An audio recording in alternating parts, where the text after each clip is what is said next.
Television Network presents Major League Baseball. It's a Saturday afternoon in the South Bronx in New York City. That means Yankee Stadium is the spot. It's game 2 of the Mother's Day weekend series as the Orioles look to even things up against the New York Yankees.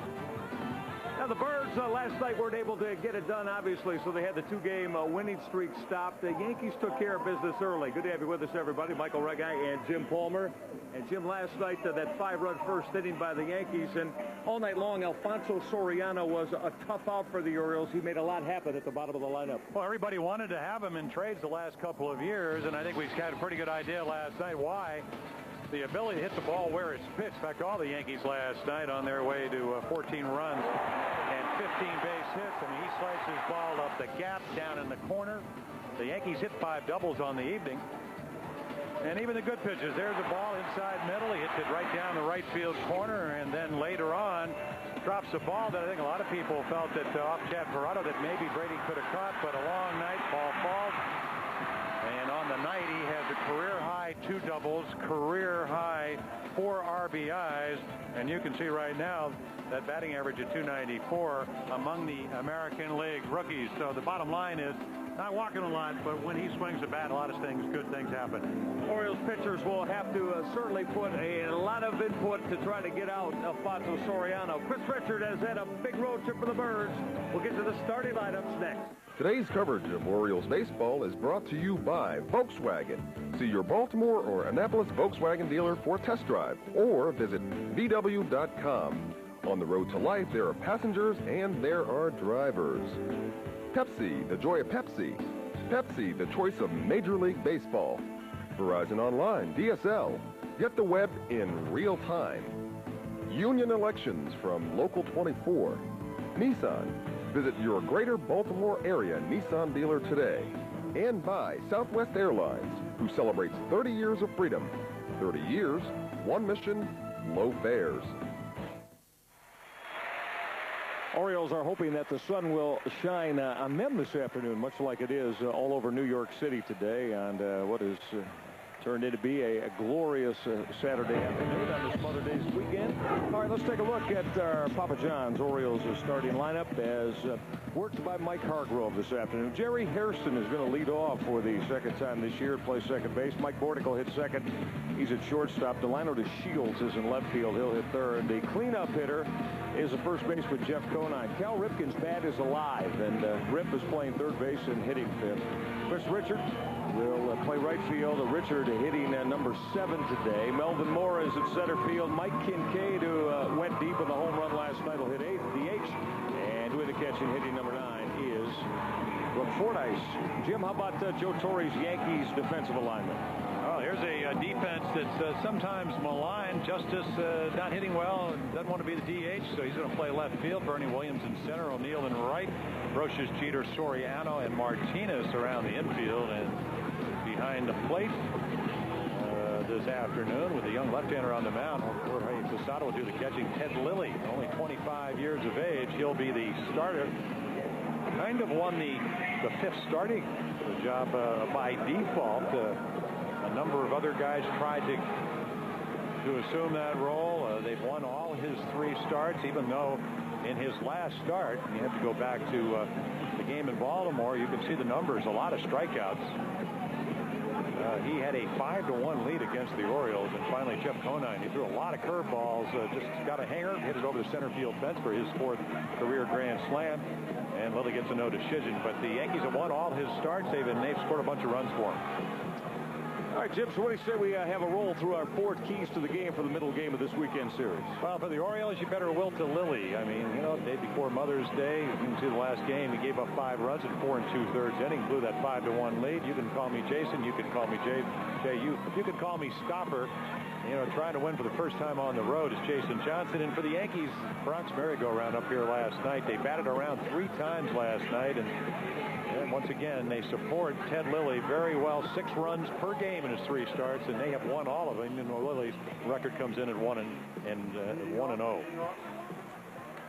So the Orioles, who put an end to the 6-game losing slide, Mike Hargrove and the guys, who sits with Sam Perlaza as bench coach and his pitching coach, Mark Wiley, beating the Tampa Bay Devil Rays twice on successive nights. And then the loss last night here at the large stadium in the Bronx. So we invite you to settle back and enjoy it wherever you may be. We hope you're celebrating maybe even a day early, Mom's Day weekend.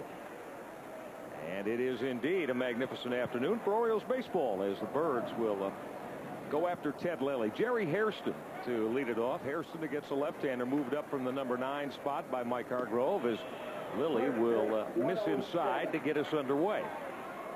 Now, Hairston, for the second time this year, Jim, in the leadoff spot has been almost exclusively Brady Anderson. Eugene Kingsale led off a game, and Delano DeShields has hit out of the leadoff spot once, as Hairston will follow it straight back. Well, Mike Hargrove looking for some instant offense. Jerry 0 for 3 last night, but hitting well over the last 10 ball games.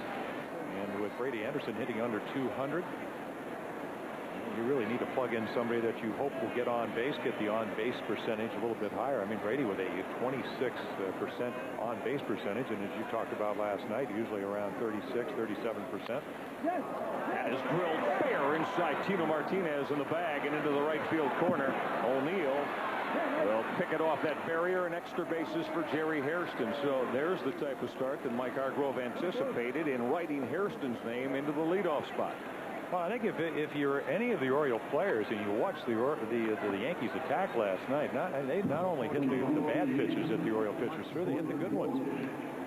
And right here, he just slices. I mean, a little Knobloch, a little Soriano. I mean, all these guys. Talking about the Yankees, that's what they did last night. They score 14 runs and 15 base hits, and Jerry Hairston makes a little page out of their book, slices it down the line, and we'll see what Mike Bordick's approach will be. I think one of the great at-bats last night after leadoff double by Soriano. Brocious trying to get him over, doubles down the right field line, and Joe Torre says when you play the game right, it's amazing sometimes the good things that can happen. Called strike to Mike Bordick. Mike, the Orioles shortstop, hitting out of the number 2 hole. Mike at 239 on the year. There you see it with his home run and 11 runs driven in. The Orioles, by the by, come in as far as swinging the bats go at a team average of 230. And the 2 home runs last night take the team count up to 23. Bordick trying to push a bunt, and that'll go foul. Against left-handed pitching, Jim, really not much to choose from. We say the overall team average is 230. Orioles hit left-handers at 229, but as far as that goes, just 3 of the 23 home runs against left-handed pitching this year. Yeah, that's usually when you have a lot of left-handers. As we look at Jeff Conine waiting, he with the grand slam, his 4th his career. The last time Ted Lilly took the mound for the Yankees. But Lilly, a strikeout pitcher, over 1 an inning. Posada's going to come through, and Hairston just got back and beat the tag of Derek Jeter. Oh, that was close. At the bag at second base is Posada showing a little Ivan Rodriguez or maybe even Fernando Lunar, Jim. Well, yeah, and Posada bothered by the sore right shoulder, and you can just see Jerry gets his right arm in there. You see Rocky Road coming around to see, and it looks like Jeter tags him up the arm and that hand in there. But again, that's going to cut down your lead. I'm not sure with nobody out it's going to make a whole lot of difference. Sometimes with 2 outs it will.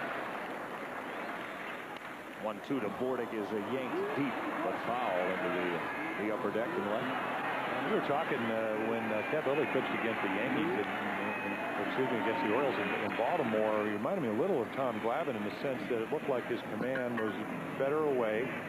But he threw a lot of curveballs. The Orioles had trouble because he got them up in the strike zone. But with John Shulock, the home plate umpire today, you're going to have probably the fairest, most conventional strike zone of any of the umpires I've seen this year.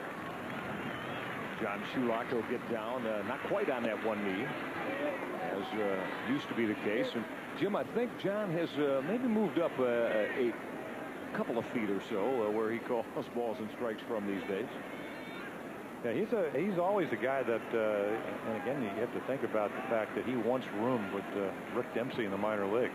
Shulock, a minor league player, roommate of Rick Dempsey. You think any of Dempsey rubbed off on Shulock? No. But I do know that he is what I would call pretty much a hitter's umpire in the sense that he makes you throw the ball over the plate. So it's not going to be a wide plate. It might get a little bit bigger vertically, which is what the commissioner's office wants. Ted Lilly taking a lot of time as he was peering into Jorge Posada. This Mike Bordick. Mike out of the slightly open stance. Michael looks like, though, he's opened it up even a little bit more in facing this left-hander Lilly. And of course, when you have an open stance, and that means when your left foot is farther away from home plate than your, if we had a telestrator, we could kind of show you this, which we don't have here in New York, but that left foot is farther away. But look where it comes back. See, it's coming back towards home plate, and that's the only way you can have the kind of plate coverage you would like to have if you have an open stance. Now, if you had a closed stance when that front foot is closer to the plate, usually you've got to open up. So this is a way to actually see the pitcher with both eyes and then make the adjustments with that front leg. 2-2 to Bordick. Again, ripped but fouled into the left field corner. So Mike has gone both ways here in spoiling 2-2 pitches from Ted Lilly. You can see right there, I guess the irony is last year set the all-time record for Oriole hitters with 29 RBIs in the month of April. Bordick getting off to a great start, career high with 20 home runs, and then this year a little bit different. Hairston's going. 2-2 pitch is fouled out of play. Jerry Hairston. Mike Bordick had the luxury of taking that pitch for ball 3. Hairston had third base stolen from here to there. Well, with nobody out, you better make it. I mean, that's one of those cardinal rules. You never want to make the first or the last out at third base. Again, young pitchers, they'll get in a rhythm. Old pitchers will get in a rhythm where you just kind of take a look and you come up and you don't really pay attention. You're trying to get Mike Bordick out if you're Ted Lilly. Now, of course, Soriano's going to come in and kind of feign maybe to cover the base. Got him looking on the inside corner, and Mike Bordick has issues with John Shulock. And Shulock and Bordick are going nose to nose, and Mr. Shulock is getting animated. Mike Hargrove doing exactly what he should do, which is to get out there because, as you mentioned, Bordick not hitting the way he wants to, struggling with runners in scoring position.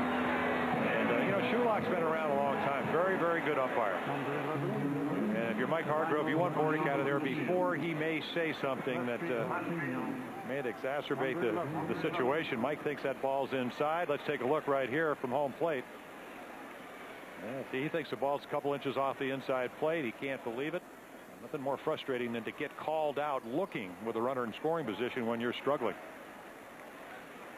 Yeah, Mike was in the process of a very good at-bat as he was battling Ted Lilly.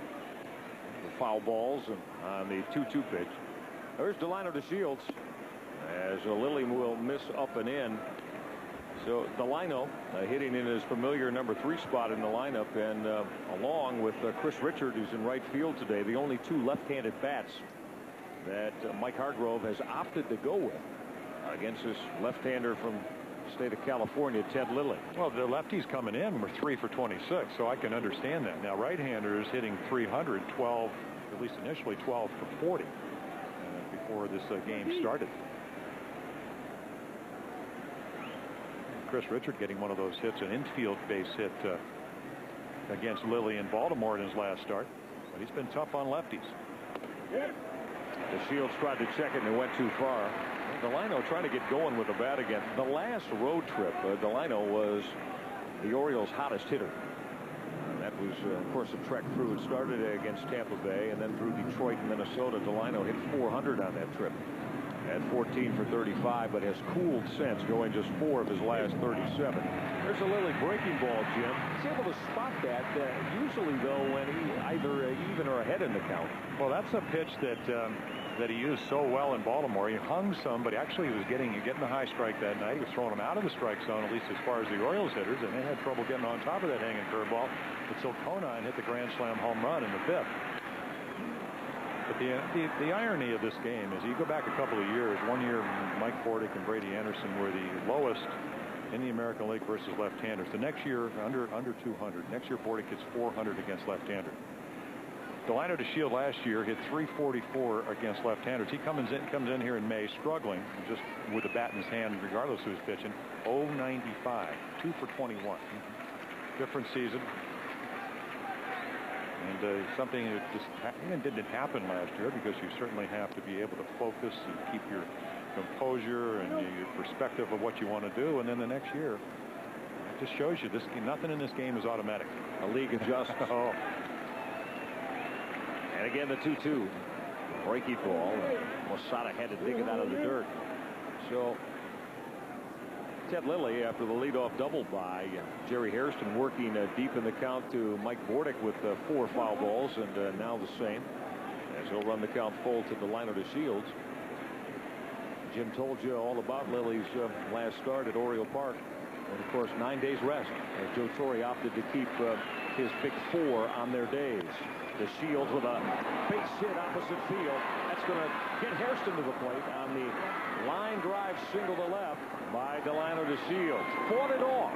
Maybe around the trademark and found some green grass in front of David Justice for the RBI single, and the Orioles take the lead here in the opening inning. Well, if you asked anybody why DeShields had such a good year last year, it's because he could stay inside the ball. He could slice it to left just about at will, and that's exactly what he does right here. So Bordick unable to get DeShields either over or in, and this is what baseball is all about. We talked about it last night. You have to pick up your teammates. You know, the Yankees certainly did that last night, and DeShields does it here in the first. That's been all the Yankees in the first inning, as they have dominated the opening inning of games this season. As again, the 5 runs certainly highlighted last night. Yanks coming into today had outscored the opposition 28-8 in the opening inning. So the Orioles trying to do something about that, getting on the board. I think you also, Mike, you get the sense that this 162 games can be such a roller coaster. They had not scored in the last 4 games in the first 5 innings. So, you know, they're playing very well early. They have a very veteran starting pitching staff. Their bullpen's pitched tremendously well. A lot of people thought that would be the weak link with Nelson leaving. Usually pitching somewhere in the high 60s or over 70 times a year. Dominant right-hand setup guy. He leaves, and you think, well, it's going to be a struggle. But you give these starters some leads. They know how to take it and run with it. Jeff Conine looks at the Lilly fastball for the called strike. And third base umpire Jim Reynolds is saying that Lilly balked. He's sending Delino DeShields to second base. Reynolds made the call. Over behind the bag at third. And then that pitch, it will not be ruled a pitch. It will go back to 0-1. Well, maybe he didn't stop. Let's see what he does. There's a stop. Across the plane in his move, maybe. No. I mean, if he went home, I don't know how you can balk. I don't know why he called it. And I think Joe Torre is going to ask John Shulock, let's go out and see what his reasoning was behind this. Came up, he stopped. Now there's a runner on first, and your right foot goes behind the rubber. If you're a left-handed pitcher, you have to go home. But if you do go home,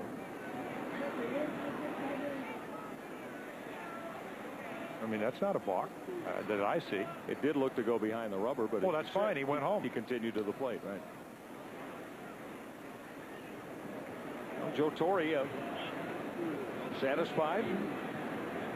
I mean, maybe he's with the saying explanation, because Lilly balked in Baltimore, where he came home and threw to first, but I've never seen anybody call a balk for stepping to first and throwing home.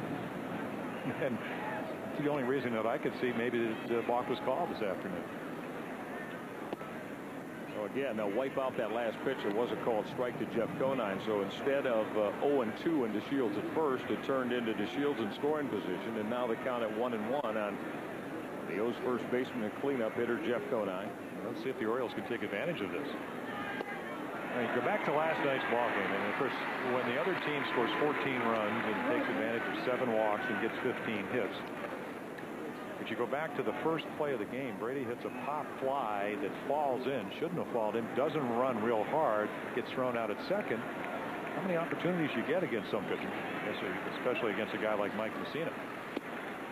So right here, as you said, it should have been 0-2, still the runner at first. Instead, you have a veteran guy at the plate who's already hit a grand slam in his last game against Lilly, with an opportunity to put the Orioles ahead 2-0. And you got to like the matchup today. You don't like too many matchups against the Yankee starters, but Jason Johnson, the way he's been pitching against Ted Lilly. DeShields going, struck him out in the 2-2, and no throw, stolen base, Delino DeShields. So Delino keeps that string of stolen bases in succession intact. He got a terrific jump as Conine would fan on that 2-2 fastball. Gets a big jump. That's steal number 7 for Delino DeShields. He's just going. And now, as it turns out, the only negative thing is that Conine kind of chases a ball out of the strike zone, a fastball up and away, and DeShields now at third with 2 outs. There's Cal Ripken. Cal has a 5-game hit streak going on as he looks to pick up Delino DeShields here. The Orioles a multi-run opening inning. So in that 5-gamer, Cal has gone 8 for 20. He's had at least 1 2-base hit. Doubled in each of his last 3 games. And of course, doubled the deep center last night. And then just missed going out of here late in the game in the 9th inning when Cal was robbed of a home run by Clay Bellinger. Now, if Knobloch's out there, this ball is going to get out. Yeah, most likely. And Bellinger, who has played all over, utility player, said before the game, I said, Cal's a little upset. He goes, how many times has he done that to other people? Maybe not over the wall in left field, but you know, making a dazzling defensive play. Point well taken by Mr. Bellinger. Huh? Cal swinging the bat better than probably any time this year.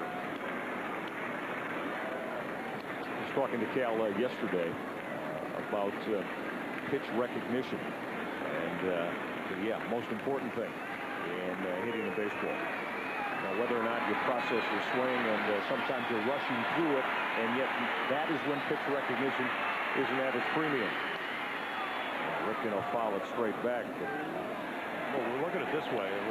When Tampa was in town, Wade Boggs was down around the cage. Chris 3,000 hits, batting instructor with the Devil Rays. And there was an article 2 years ago where they had Tony Gwynn and Sporting News along with Stan Musial, and they were talking about what do you really look for. You know, Boggs will tell you, well, I can pick up the spin right out of the hand, or at least on the way. A lot of other guys say, well, I'm just picking up velocity, and that allows me to identify what pitch it is. Got him swinging. 1-2 pitch. Ripken down on strikes, inning over. So back-to-back strikeouts of Conine and Ripken. But the O's get on the board on the Delino DeShields base hit. New York Yankees now sit in first place by a half game in the AL East. 6 games over the 500 mark. Let's take a look at Joe Torre's Papa John's Yankees starting lineup. DH for the 2nd straight game is Chuck Knobloch.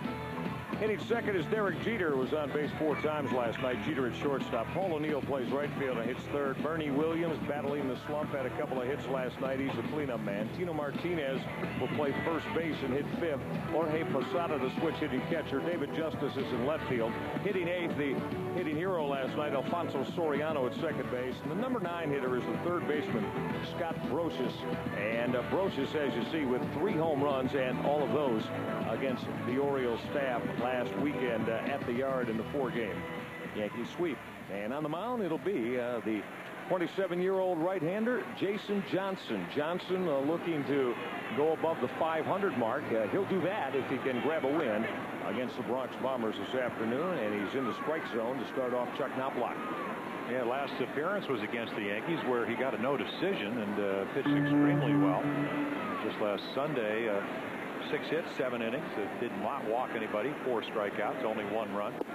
Used all his pitches, and it's come up a little bit of a forkball. That only threw 1 in that last start. That was a 1-2 pitch to Bernie Williams. But hopes to use it just to really show the Yankees something else. That maybe that splitter, that forkball, will give him at least something that the other team's going to have to respect. He struck Knobloch out on 3 pitches. So Jason Johnson. How about pitch selection there as he came in with that 2-seam fastball on Knobloch? Jim, roll us through the Orioles defense. Well, the Orioles not playing very well last night. Lunar, Brady Anderson, and Jerry Hairston making errors. DeShields, Mora Richards in the outfield. Ripken, Bordick, Hairston, and Conine. And Brooke Fordyce, after sitting out 3 games, he'll be behind the plate. He kind of has a rapport with Jason Johnson. And how do you get the Yankees out? You get ahead. Don't let them work the count. And that's exactly what Jason Johnson did. I mean, an entirely different pitcher. You know, didn't win his first game until August 4th of last year, where he pitched down in Tampa against the Devil Rays. The irony, I guess, this year is that he was the first starter to win a game in April, and he's the only one in May. I mean, here we are on, what, the 12th of May, and he is the only Orioles starting pitcher to win a game in this month. Trying to win the first time You can see right there. First guy to do it, only one in May, and trying to win his first game on the road. He comes in with an ERA of almost 9 runs a game at 8.53, 0-2 on the road this year. Facing Derek Jeter as that two-seam fastball missed a little bit low. Jeter, a pain to the Oriole pitching staff last night. Derek had only the one base hit, his first inning single, but he was on base 4 times. Stole a base, scored a couple of runs, and set the table for that 5-run inning with his base hit, his stolen base, and then ultimately scored on the 2-run base hit by Tino Martinez. And that has been the Jeter mantra, as you know all too well, during the course of his 5 full years now, his 6th season in the Yankee pinstripes. Pretty ideal number 2 hitter, Jim, for this ball club. Well, he can hit for power, he can hit for without even changing his swing. He can inside out the ball, use the whole field with the best of them. And has the ability, especially in, well, in fact, anywhere, but especially in this ballpark where the ball carries to right center, it just seems like he can shoot the ball the other way. It's those high fly balls that just keep carrying. Tough park to hit if you're a pull hitter, unless you can hit it right down the line. 399 to left center field here. 2-2 to Derek Jeter. Towering fly ball to right into that corner and fading foul. Yeah, that's what you got to worry about. Down and in seems like it's the only. Mark Wiley talking about it before the Yankees came into Baltimore with Mike Flanagan and the 2 of us sitting down in the office. But up and out over the plate, he's very content just to hit the ball. And you can see the approach. You talked about it last night. Gets hit a lot because he covers the outside corner and slices his ball. And you hit that fade off the tee when you're playing golf. Sometimes it goes out of bounds. Well, for Derek, that's what that one did. Just fading foul. 2-2 pitch. Bounced on the ground over the mound. Jerry Hairston will throw out Derek Jeter. So Jeter is gone as Jason Johnson doing what he wanted to do, keep Knobloch and Jeter off. This afternoon's Mars Supermarket's first pitch sweepstakes contestant is Joseph Colleran from Parkville. Unfortunately, Joseph, you incorrectly picked today's first pitch would be a strike, but you are going to receive a $10 Mars gift certificate and a family 4-pack, tickets to Port Discovery, and you'll receive your prize by mail within 30 days. Now here's Paul O'Neill. Left-handed hitting right fielder. O'Neill left last night after a slight sprain of the ankle. Sprained an ankle. Mike Messina also was hit and came up with a bruise on the left calf after the line drive off the bat of Chris Richard. Joe Torre had the luxury of making it a rather short night work for both Messina and O'Neill.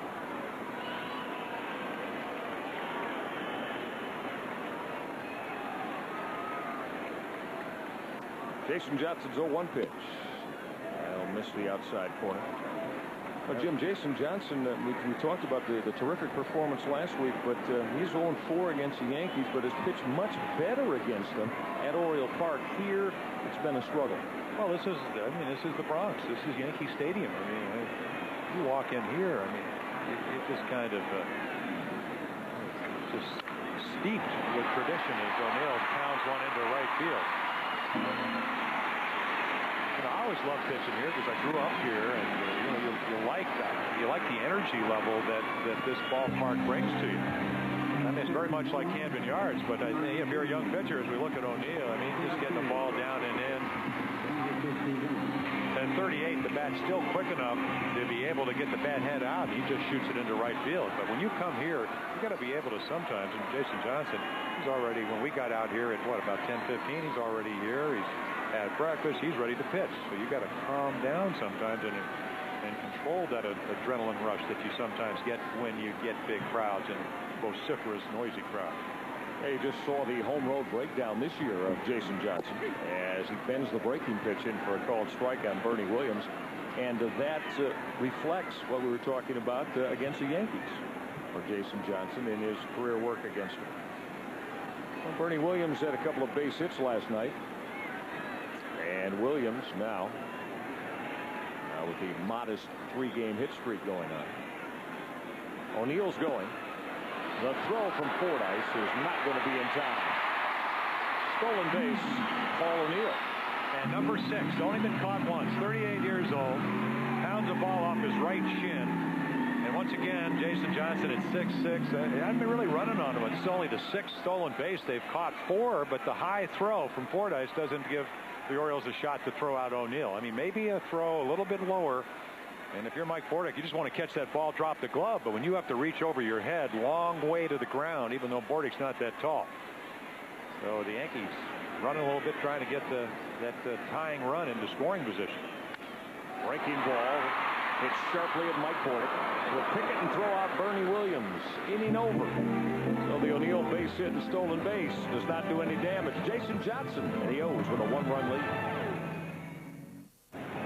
This afternoon's Maryland Lottery Tournament of Champions winner is Sue Myers of Baltimore. Sue, you have won $50 worth of scratch-off tickets, and automatically you're entered in the monthly drawing. May 24th, it'll happen for $1,000. Sue's name is chosen, and she's going to be entered in the grand prize drawing in September with the potential to win $500,000. You can enter the Tournament of Champions game by sending $5 worth of any non-winning Maryland Lottery tickets to that address you see on your screen.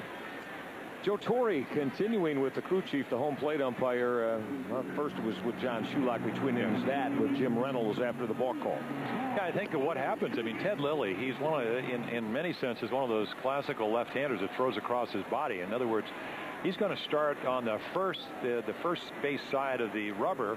He's way over there towards first base, and then he throws across his body. So, you know, I think Joe just trying to clarify why you call the balk. I still haven't figured that one out. And let's not happen again, because the Orioles already lead this game 1-0.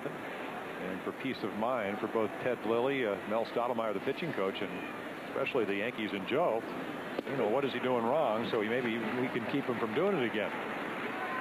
And the bat of this young Oriole is electric right now. Chris Richard. See Richard, he's taken over the team home run lead. He has homered on consecutive nights. Thursday down in St. Petersburg. And last night with a mammoth shot off the facing of the third deck here in the Bronx against Mike Messina on a hanging knuckle curve. And Chris Richard just scalding right now at the plate. 6-15 on this road trip, Jim, and that's 8 for 13. A couple of home runs, as I mentioned. He scored 9 runs. Well, last night, you know, he hit cleanup, and I think you talked about it. Bouncer out to Jeter. Having to hit all the up and down around the lineup, but I think with Terry Crowley talking as Richard bounces out, he said what I liked was that, you know, after you hit the home run, sometimes you look to hit more home runs, and he, the last time up in the 9th inning, I mean, he had a great at bat, hit that double up the gap in left center. Yeah. A lot of quality at bats, and of course that's what you want if you're Mike Hargrove, the manager of the Orioles, or Terry Crowley, the hitting instructor. And what it's done is earned him a stay in the lineup against the left-hander. So Mike Hargrove and Terry Crowley really want to find out about Chris Richard. Numbers coming into this one today. Solid against left-handed pitching. Melvin Morris showing bunt and taking a called strike. Chris Richard now 7 of 18 against left-handed pitchers, and that is just a shade under the 400 mark. Well, it was interesting. I went up to Paul O'Neill, who you know, came over from Cincinnati, and I said, how did you learn to hit left-handers? And he said, there's a guy when I came over from Cincinnati by the name of Don Mattingly. Mattingly, one of the best players in the American League. He just happened to be here today. And I said, well, what did he teach you? He said, well, against left-handed pitching, he said, you can't hit the breaking ball low and away because it's usually a ball, but you got to learn to hit the breaking ball that comes at you, because that's the one that's going to be in the strike zone. And he said, Mattingly kind of pointed that out. He also pointed out, this is fisted off the bat of Melvin Mora, and it is going to get out of play. He said he also pointed out that Mattingly, one of the prototypical guys, especially early in his career, that used the whole ballpark here at Yankee Stadium and on the road. He said it's all right to use the whole field. He said when I played for Lou Piniella, he wanted me to hit home runs. So when I didn't pull the ball in Cincinnati, they said it wasn't a good at bat. When I came over here, I mean, this is a huge place. He hit 500 or 300 5 straight years. Yes, he did. Look out as Melvin Mora lashes that foul. And it's no accident that when you look down at the Yankee cage today that you saw number 44. We flashed his number last night, Hall of Famer Reggie Jackson, and the captain of the Yankees, Don Mattingly, because a number of these Yankee hitters struggling, even though last night it didn't seem like they were having any offensive struggles. So a little moral support, maybe the right word down at the cage for the Yankees. Got don't know if Torrey could have found a spot for Jackson and Mattingly last night in the lineup, the way they were swinging the bats. Jason Johnson's job is to try to bring that to a halt today. Melvin Mora with a shot to deep left, and it is going to hook foul. Mora had all kinds of distance. Well, Melvin 3 base hits last night. I mean, he's hitting the breaking ball, hitting the fastball up the middle, and right here, you know, cutter a little bit on his fist. And the position of the ball really doesn't allow him to hit this ball fair, but he does get the pat hit out. Nice short stroke, which is, if you're Terry Crowley, you'd love to see. Well, Melvin has pulled his average up. He's done that. Had a couple of multi-hit games after getting back in the lineup down in the Tampa Bay Double Race series for the O's. Melvin at 229 as he faces Ted Lilly. Ripped on one hop and a lead up. Scott Brosius on its way into the left field corner. Melvin Mora digging for 2. David Justice has some problems. And Mora taking that big turn as Justice finally got his throw back to Scott Brosius. Well, that was a wicked one-hop shot that Scott Brosius, almost like self-preservation, Jim. Well, that's pretty much what it is. They always talk about third base being the hot corner. I mean, you're playing pretty close as, again, the short hop gets right by Brosius into the corner. Justice really struggling with the bat, put him out and left just to keep his mind. And Mora thinking maybe this could be more. And right there, play in front of him, and that's what a good base runner will do. He sees the play as he's coming around second. You anticipate maybe a triple with 1 out, but certainly would like to be at third. And then when you see the guy pick up the ball, you put the brakes on. So the Melvin Mora bat, as we said, starting to percolate a little bit down at the bottom of the lineup, and Mike Hargrove will take that. Percolate? Sure. Did you have like a Starbucks, a cup of coffee today? This morning? No. Percolate your way out here to Yankee Stadium? No. We had a leisurely ride up Madison Avenue this morning, didn't we? In record time, I might add. Saturday mornings pace a little bit slower here in Manhattan on your way out to the Bronx. Called strike to Mike Kincaid last night, Jim. Mike Kincaid, you know, first home run as an Oriole. So he goes out of here, and well, this is not a Babe Ruth style home run trot, is it? No. It's a dead sprint right here. Slow down, big fella. Enjoy it. As Kincaid was picking him up and laying him down. And speaking of going down, Ted Lilly with strikeout number 4 as he fans Kincaid. So Jimmy's struck out. Lilly has 4 of the first 8 Orioles. Yeah, when they hit it, he's getting in trouble. A double, a single, and a double. But only 1 out other than the strikeout, and that's the ground ball by Chris Richard. Through that little kind of a... Mel Stottlemyre, pitching coach, saying he did not have a very good breaking ball in spring training, and that's kind of like in between that curveball and slider. You call it a slurve, just underneath the bat. Well, you think of the former Yankees that had that pitch, Guidry, and I'm not saying that Lilly's as good as Ron Guidry's when he went 25-3, but Sparky Lyle, he's a pretty good left-hander. You know, Whitey Ford, he didn't have that. He had that big curveball, and he could scuff the ball with the best of them. Actually, I think his third baseman did it. Oh, that's how it happened. Huh? Brooks Fordyce going to go the other way, face hit right field. Mora will turn third. O'Neill's throw is going to come through to the plate and not in time. Big 2-out base hit off the bat of Brooks Fordyce, who has been ringing up a couple of clutch base hits from the number 9 hole in the lineup, and the Orioles grab a 2-0 lead. Yeah, 3 nights off, and now he's hitting 4 out of his last 6 games. If you're a catcher, you better pay attention when you put the equipment on. But right here, you know, he's seen Lilly is pitched up in a way. He just, again, page out of what the Yankees did so well last night. Just shoot the ball the other way, finds a hole, and the Orioles with a 2-0 lead. What the Yankees came up with 5 in the first last night, but Messina, hopefully Jason Johnson will do what he did, face the minimum through the first 4 innings of 12 batters. Let your offense pile up some runs. Jerry Hairston trying to attack the Lilly first pitch fastball.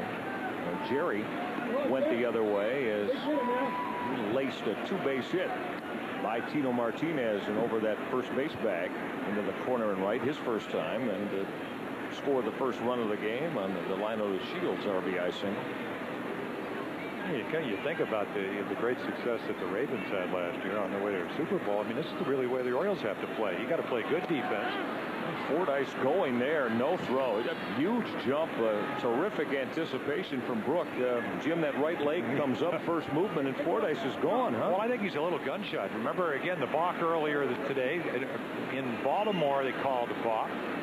And right here on the first move, you might as well take a chance. Now you're in scoring position. And Brook rumbling and tumbling down to second base.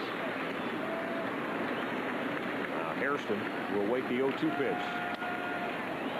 Fly ball left field. Here comes David Justice toward the line to put it away. Inning over. Orioles get one more. So the Birds have tallied at each of the first two and have a 2-0 lead. Make sure you join us at the Yard on Tuesday, May 15th. When the O's get back home, it's O's Golf Umbrella Night. The first 25,000 adults aged 21 and over to enter the gate will receive this terrific-looking orange and black O's Golf Umbrella, just like the Bird is modeling for you. Secure your tickets for the May 15th O's Golf Umbrella Night. 1-888-848-BIRD, to go online at theorioles.com. Well, the Birds with a 2-0 lead. It's starting to cloud up a little bit here in the Bronx. We detected a bit of a sprinkle or two as you see tomorrow's Orioles starter, Jose Mercedes. Jose looking for that elusive first win of the year. Well, we started in the sunshine about 45 minutes ago. And as you see, the gray skies now in abundance here in the Bronx. Front coming through, showers, and today it's supposed to be in the low 80s. Tomorrow, the high of 66. Orioles have not had a rain delay, I don't believe, all year long. As Tino Martinez, first pitch swinging, drive to left, deep but a lot of room, and Delino to Shields misplayed the baseball. It looked like it got right through him as Martinez strolls into second base.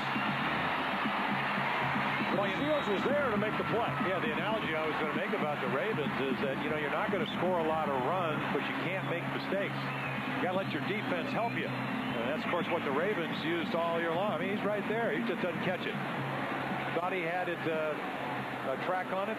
Ball over his glove. I don't know if that'll be scored. I guess it'll be scored a base hit, but it's certainly a catchable ball. You're there. You just didn't make the play. And Delino not as sure this year, and maybe the hitting has something to do with it, even though he does have an RBI single this afternoon, just not quite as confident going after the ball as he was in spring training or last year. Well, the Orioles entered this ballpark last night, the top fielding team by percentage in the American League, and they have just committed their fourth error in a game plus 2 innings. And Jim, noticing the major league numbers today, they dropped all the way from number 1 defensively down to number 3 in the American League. Well, if you're Jason Johnson, obviously you want that ball caught. You just can't let it bother you. It's only a run. You have 2 to work with. So, you know, the tendency, especially when you're inexperienced, is that you're in a jam. Well, you're not in a jam. I mean, you made a pretty good pitch. They hit a fly ball, which is what you'll love if you can hit it to the, you know, here in Yankee Stadium, and you just go about your business. You get Posada out. He's been struggling. They let him hit 3-0 last night. Got a base hit and an RBI up the middle. Jorge Posada, the switch hitting catcher from the left side against O's starter Jason Johnson. Yeah, you got a guy on deck. It's what's Justice? Justice is 3 for his last 30. Posada's 0 for 3 lifetime. You know, if he wants to hit a ball to the right side to get the runner over, you'll take the out right here. Because we saw last night, 5-run inning, 4-run inning, 5-run inning. Any way you look at it, that's 14 runs. And that's what the Yankees did so well last night. So they took advantage of 7 walks. Messina and Mendoza didn't walk anybody. So big deal. Even if he scores, it's only a run. And Johnson dealing with Posada. And the 2-2. There's your bouncing ball to the right side. That'll move over Martinez as Jerry Hairston will throw out Posada.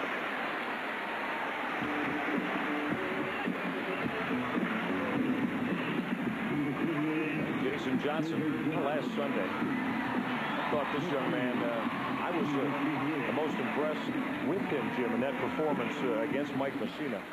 as I think we've seen since Jason put on an Orioles uniform. And he had a couple of big starts at home against the Yankees in '99, and but last Sunday he did an excellent job in dueling Messina and leaving after 7 innings, having allowed just a 1 run. No, he pitched great. David Justice, fly ball center field. Mora back near the track. Tino Martinez will tag and head to the plate. Sacrifice fly and the RBI for David Justice. Yankees on the board. Unearned run against Jason Johnson.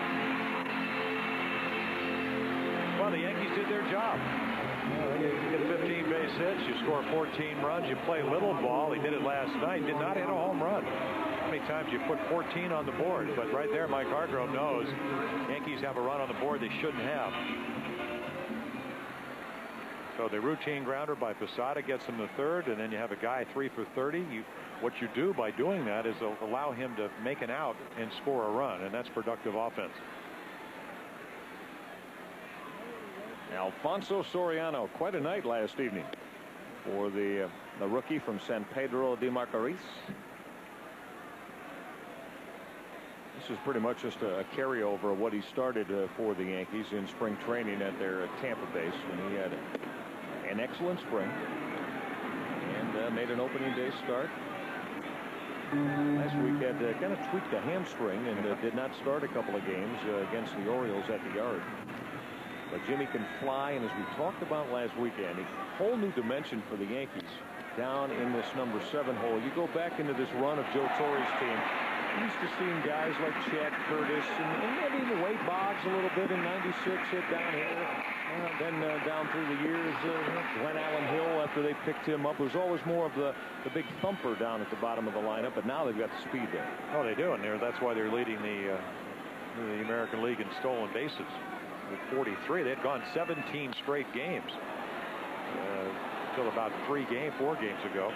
And last night they got back on that run when Jeter stole a base. And you can see right now, I mean, struggling, even though those numbers, 28-8 outscoring their opposition early on, but the last 4 games until last night they had struggled early on. 2-2 pitch, rope to center. Here comes Mora, and have to play it on 1 hop. Now, Jason Johnson tried to sneak a fastball by Alfonso Soriano and drilled it on a line for the 2-out base hit. Well, there's a guy coaching third base for the Yankees by the name of Willie Randolph. And Soriano and Willie Randolph, they didn't miss that pitch right there. You throw him a high fastball, and Randolph can do exactly what Soriano's done. And he's proved to me, and watching him in Baltimore and watching him through the first 2 games here, he's not going to miss too many fastballs out over the plate or belt high in the middle of the plate. And expect him to be on the move with Brosius at the plate. May not wait too long, and Jason Johnson and the entire Orioles dugout is well aware of that. Well, Lee Mazzilli, the first base coach, was saying that, talking about, of course, you want to get a big lead. You know that Jason, there's Lee Mazzilli down there, but he said, another thing is that pitchers have to respect guys that are going to run. He said, you throw over there 3 or 4 times, it hurts your chest to keep diving back. Now, they never heard Ricky Henderson or, maybe Tommy Harper, or guys that stole 130, and Tommy Harper stole over 70 a couple of times.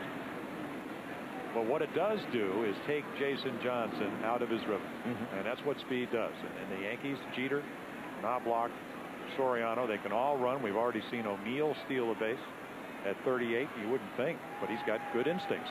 You get your big lead, you pick the right pitch. If you're Soriano, I'm not even sure if you have to do that. You can sometimes, with his kind of speed, you don't even know the league.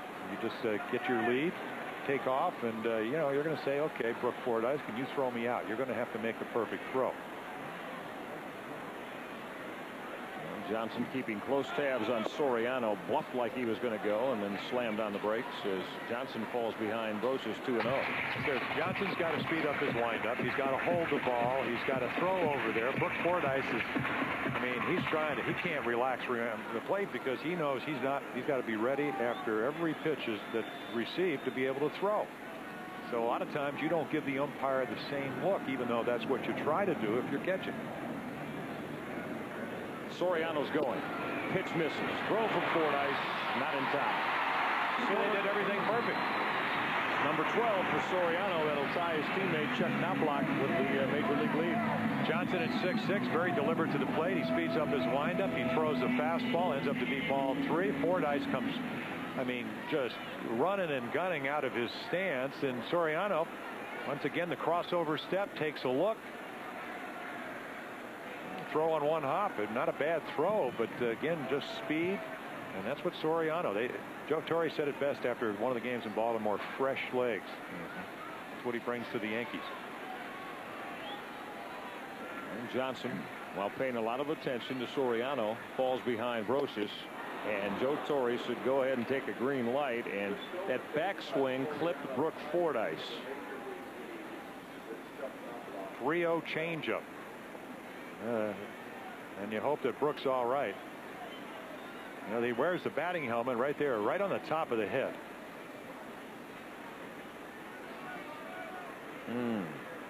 That's agony. Ooh.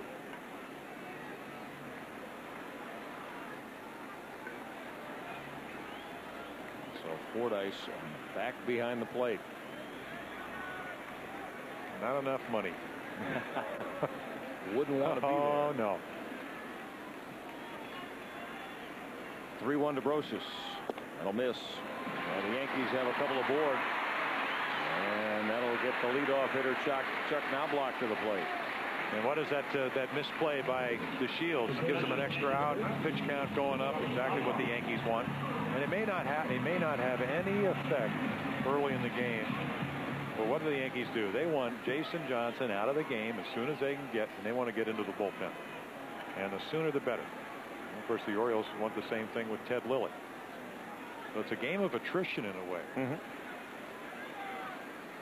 Well, Knobloch fanned on 3 pitches to start the game.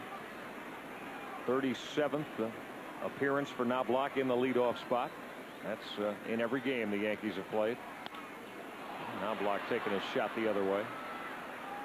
Well, you look at Melvin Mora in center field, Jim. He is playing Chuck Knobloch as if he were a left-handed pull hitter.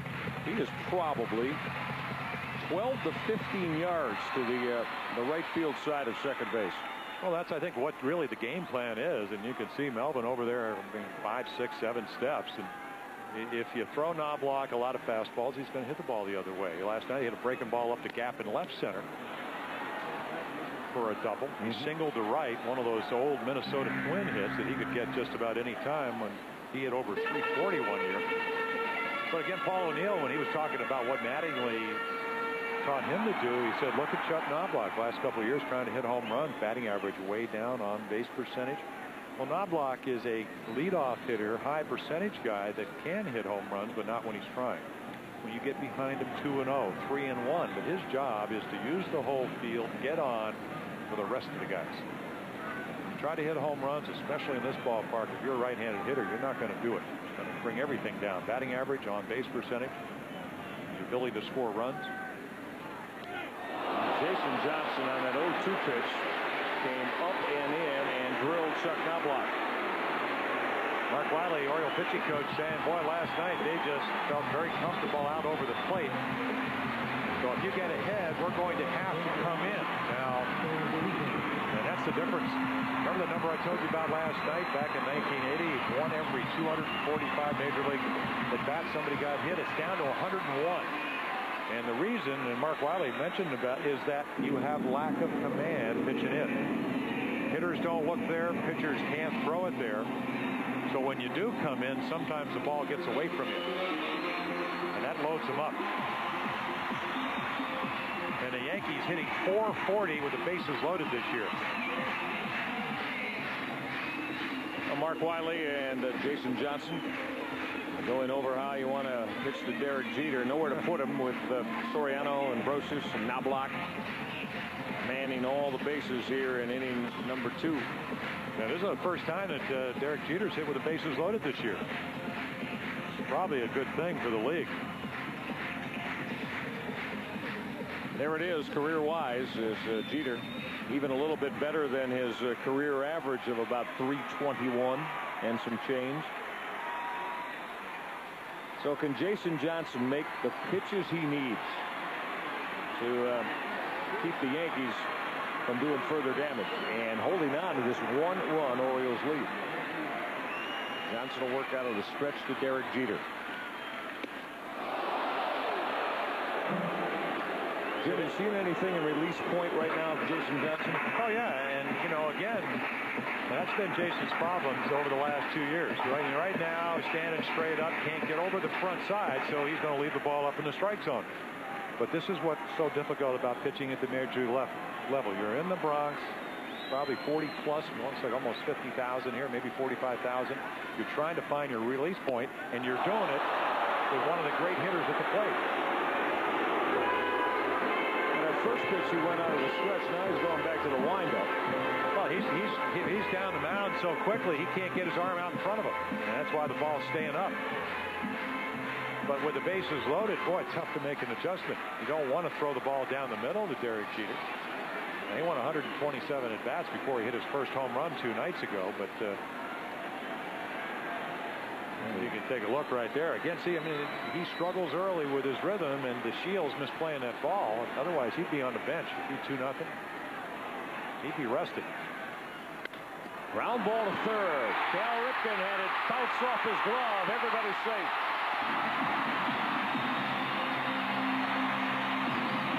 Well, there it is. Queen hop, and Cal didn't negotiate it. Well, you either got to come in or you got to go back, and that's easy for me to say, but when you're playing third base, ball gets down, you play shortstop, it's a rhythm position. Cal's got to take a step back, or he's got to smother the ball. He gets caught in between. The ball, a lot of topspin. You can see Jeter getting on top of it. And right here, I mean, the ball bounces out in front of him pretty hard infield here. He can't smother it off the side of his body. And this game all tied up. Second error of the inning.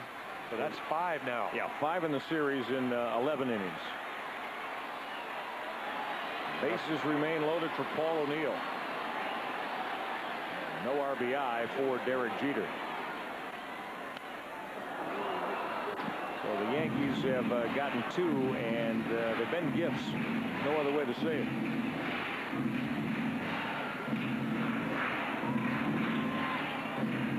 Bases remain loaded for O'Neill, and there you see the damage O'Neill does.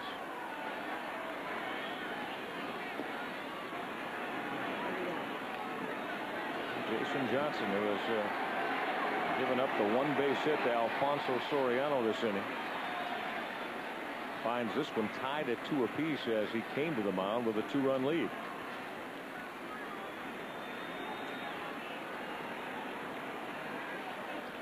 Well, Jim, you talk about it a lot. At this point, got to eliminate that and go get O'Neill.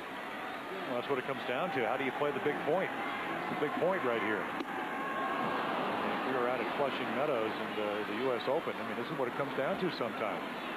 And that's a big difference when I look at Jason Johnson. I mean, last year they hit about 323 with runners in scoring position. I mean, this year the number's right around 200.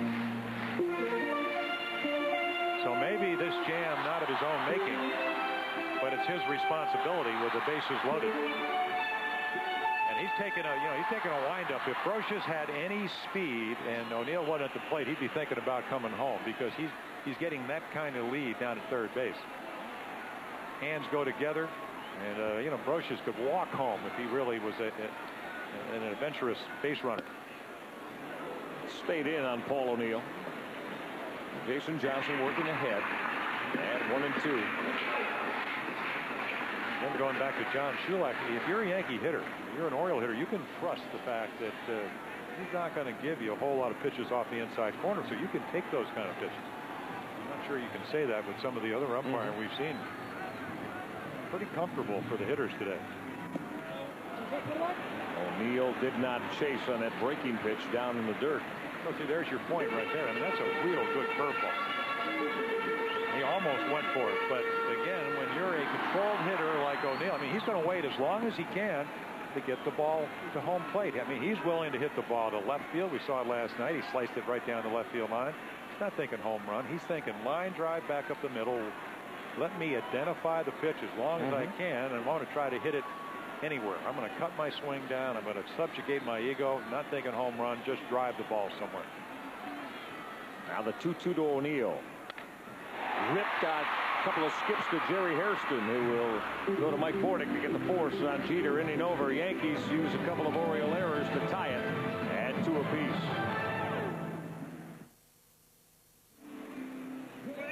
All right, let's take a look at our Verizon community calendar. The Deer Park Baltimore Orioles Environmental Service Scholarship Program will award 3 $5,000 scholarships to high school seniors. That'll be in the class of 2002, based on environmental service and academic achievement. Now, if you'd like to apply, please do. Call 410-625-7177 or download off the O's website at www.theorioles.com. The head of the rotation, the head of the class for Joe Torre, the Rocket, Roger Clemens on the left, and of course Andy Pettit. Pettit, last time out, no decision, fan 10 in his 8+ innings of work, although the Yankees wound up losing to the Minnesota Twins. So what do you see? You look at Clemens, you look at Pettit, you look at Messina, their lifetime won-loss percentage, probably what, up there 63, 64% of the time? Mid-60s, yeah. There's Mike Bordick now. He's going to lead things off for the Orioles. Bordick called out on strikes and debated the issue a little further with John Shulock back in the opening inning. Well, the Yankees got 2 to tie things up for Ted Lilly. That'll get by Posada.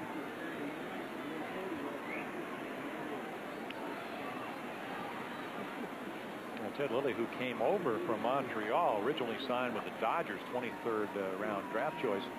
Not that that means something. Pettit was up there, what, about the 25th, somewhere like that.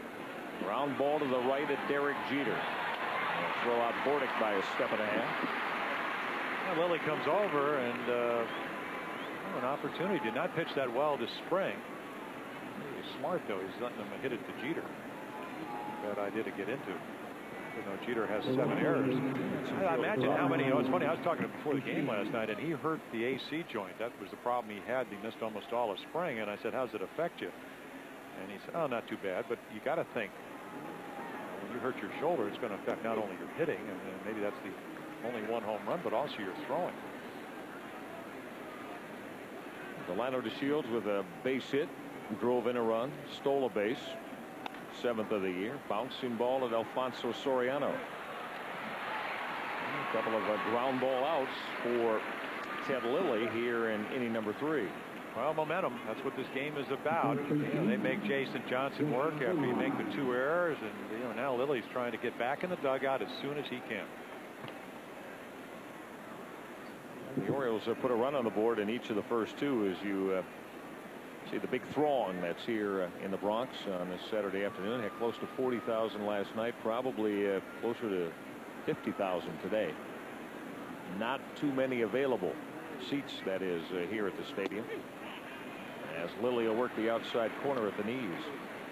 I don't know what it's like in you do NBA basketball, but it's the Orioles, I would imagine, over the course of this year, if they struggle offensively, it's hard for them to take the crowd out of the game, because you're not scoring a lot of runs. The other team, even though you can beat them, you're never going to have, like what the Yankees had last night, a 9-0 lead. So this, and you talked about why it's so difficult sometimes to win on the road. Yeah. The other team bats last. The crowd is in it. I mean, so you can hear them. I mean, it's a whole different game. It's bounced over the head of Lilly. Jeter will charge in front of the bag. 3 ground ball outs. We head to the bottom of the 3rd. O's and the Yankees tied at 2.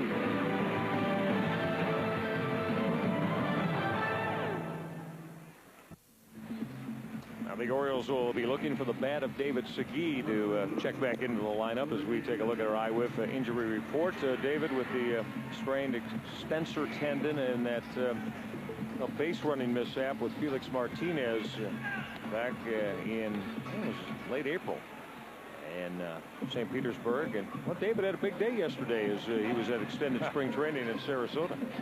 That remind me of last night's game. It seemed like the Yankees hit in every inning. Almost every one of them. Yeah. Jason Johnson now all even again at 2-2 as we head to the bottom of the 3rd. It'll be Bernie Williams, Tino Martinez, and Jorge Posada. All 3 will swing from the left side. Of course, the 2 switch hitters, Williams and Posada, against the right-hander Jason Johnson.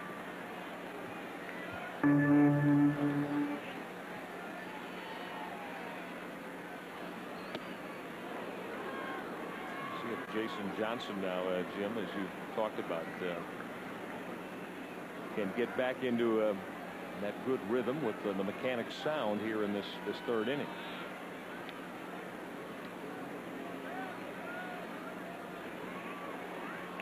Orioles play Bernie Williams just about straight up.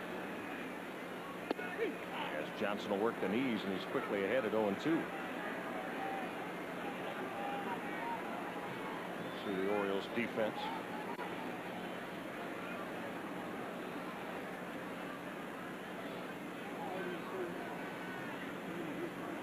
Bernie Williams swung the bat well against the O's as he fouls it out of play. Going back to that playoff between the Orioles and the Yankees in 1996, Jim, after the split here in the Bronx. Disputed the Jeffrey Mayer play.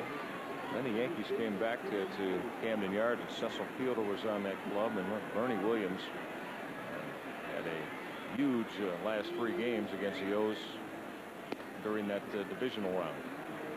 It was interesting. A couple of years ago, a lot of people were talking about Bernie when he was going to, or at least had the opportunity to become a free agent, and he fits in very well here. I mean, he can carry this ball club from time to time. Switch hitter and whatever, but he's not a guy that, what is it, 30 home runs one time, 25, 29, second ground ball. He's hit the Bordick this afternoon, but he fits in perfectly. Quiet, doesn't mind the spotlight from time to time, but talk about Reggie Jackson. I mean, he is not the straw that's going to stir the drink. Doesn't want to take on that kind of persona.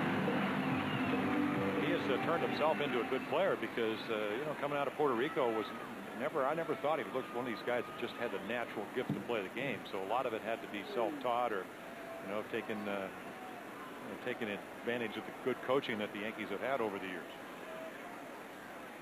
There's Tino Martinez. As Johnson's breaking ball will stay high. Tino led off inning number 2 with that drive to left deep. DeShields got back near the track. Delano looked to be there in position to make the grab, and the baseball eluded him with a 2-base error, and that led to the 2 unearned runs that the Yankees put on the board. We saw a little bit of what Tino's year has been about here last night.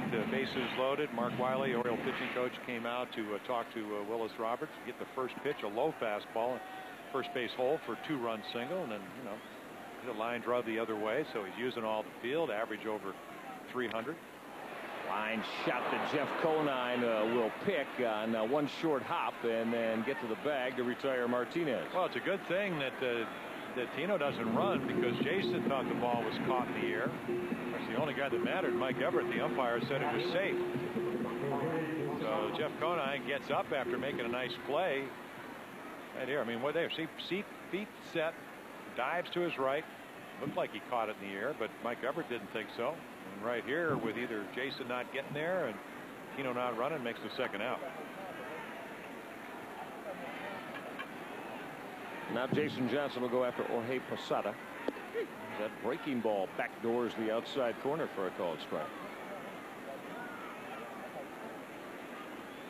And Posada also has been in somewhat of a home run drought. You were talking about that last night. Well, Williams, Justice, and Posada have gone over 2 weeks.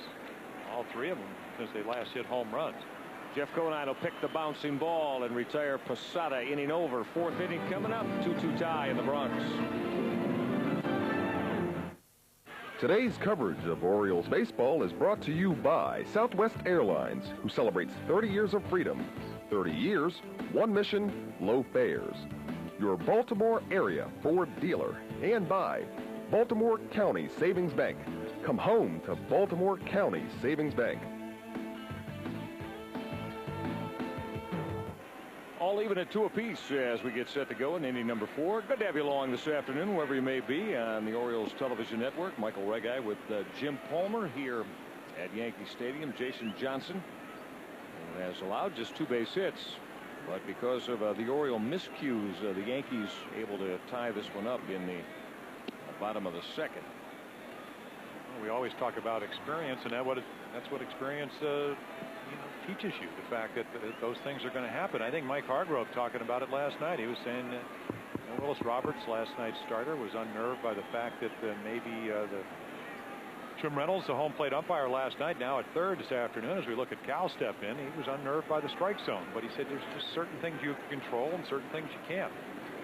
And I know Jason Johnson a lot better this year at controlling the things that he can control. In other words, his pace of the game, control, only 3 walks in spring training. So he's made tremendous strides and needs to be commended on that. It's the normal maturation of coming to the big leagues. Cal Ripken trying to get things rolling for the O's. Rip's been swinging the bat well. We talked about now 8 for his last 21. It's a little less than 400 as Lilly falls behind at 3-0. Cal's been driving the baseball as well as picking up his base hits.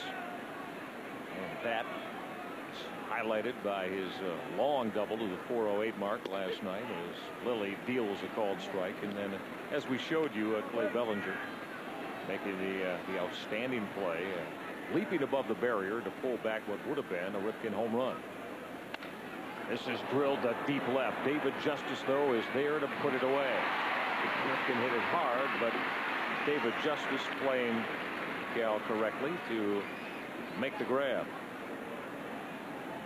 All right, Little Leaguers, we remind you that a week from today is your night at Oriole Park. You can come on out, bring the families with you, too, and purchase Upper Reserve tickets for only $8. Players in uniform can participate in an on-field parade before the game.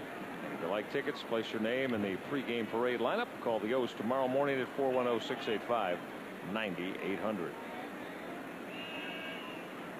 Chris Richard, a left-handed hitting right fielder today. Chris Richard always has to bring a variety of gloves with him to the ballpark and check the lineup card, Jim, because he could go anywhere from 3 to 7 in the hitting slots for Mike Hargrove. I think last night, of course, a pretty good night. Homer and a double. Right here, the first pitch that Mike Messina throws in the 5th inning gets launched off the facade of the second deck here at Yankee Stadium. Probably the key defensive play last night is when he threw the ball in. Soriano got to second base, and the ball got by Melvin Mora, who had come into play, and it hit Soriano on the back of the right shoulder. Yeah. See, Richard got jammed as that's bounced to Tino Martinez, the Lilly covering for out number 2. Pretty good combination for Ted Lilly, breaking ball low and away, and then a fastball right in on your fist. And right here, slow roller. Tino Martinez, of course, not that he'd take that himself, but because you don't get out of the batter's box when you get your bat sawed off. Minus a bat, your thumbs hurt a little bit. Melvin Mora to face Ted Lilly. Melvin with a 2-base hit his first time. His breaking ball stayed high. Melvin with a wicked shot that, boy, absolutely ate up Scott Brosius. Second base hit of the afternoon as that's yanked to left on a line. Mora with that big turn as Justice got his throw back to Soriano as Melvin is 2 for 2. Yeah, he's thinking double out of the box. That's what the Orioles preach. All good hitting ball clubs. You just assume that you come out of the box, and again, the play in front of you, and Justice made a perfect throw. And of course, if the other teams know you run the bases that way, it does put pressure on the defense. Now here's Mike Kincaid, strong right-handed hitter. Was acquired in the Mike Bordick deal last year with the New York Mets, and taking a called strike.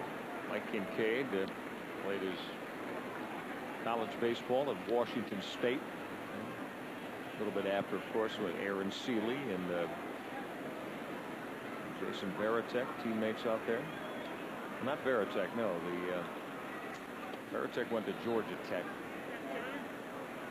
Hasselman, the catcher that was the teammate of Aaron Seeley at Washington State. Yeah, Kincaid, a couple of home runs with the Mets. And, a couple of years between home runs. Yeah. As you mentioned, first home run last night. Shot one up the other way. And he needed it. 2 for his last 26. Was just talking about a lot of pitches that he missed on that road trip a couple of weeks ago to the Twins. To Minnesota, he thought he might hit now. Popped up into shallow right for Alfonso Soriano, battling it to put it away. 3.5 complete at Yankee Stadium in a 2-2 tie. Here's our Aflac trivia question on a Saturday afternoon in New York City. Who had the final hit of the 20th century in the 1999 World Series that the Yankees swept over the Atlanta Braves? 1999, the final hit of the '99 World Series. I was in Italy. I can't. Oh, you were in Italy. Italy. Mm-hmm. Just probably an Italian player. On the gondola? No, actually, that was in Firenze. Firenze. We're outside of Firenze. It was all over. Right. Did you do both northern and southern Italy on the tour? I did that back in the 80s. Oh, that was the 80s. And which do you prefer? Well, that was a trip where I actually flew into Germany, picked up a car, went into the Black Forest, went into the Jungfrau, went into Lake Como, northern Italy, ended up in Venice, and then to Florence, stopped in Portofino, and ended up in Milan. Pretty nice trip for 17 days. 17 days, yeah. You covered a lot of territory. Beautiful country. Very quickly, too. Jason Johnson will try to make quick work of the New York Yankees in this 2-2 tie, as he'll face David Justice. Justice to lead things off. Funny when you talk about trips or restaurants you ate or whatever, especially if you're in Yankee Stadium, you figure your name's Rizzuto. Yeah. That's right. You do a Yankee inning. You get a visual medium here on television. We'll just talk about where we ate. We could go shopping if you saw a play, and you could see what's going on. And an inning later, by the way, the score here at Yankee Stadium is 2-2. That's kind of how Scooter handled things. And there's Phil. He's out there on that wall. I believe he's out there on the wall. Yeah, Mel Allen out there, the legendary Yankees radio and television announcer.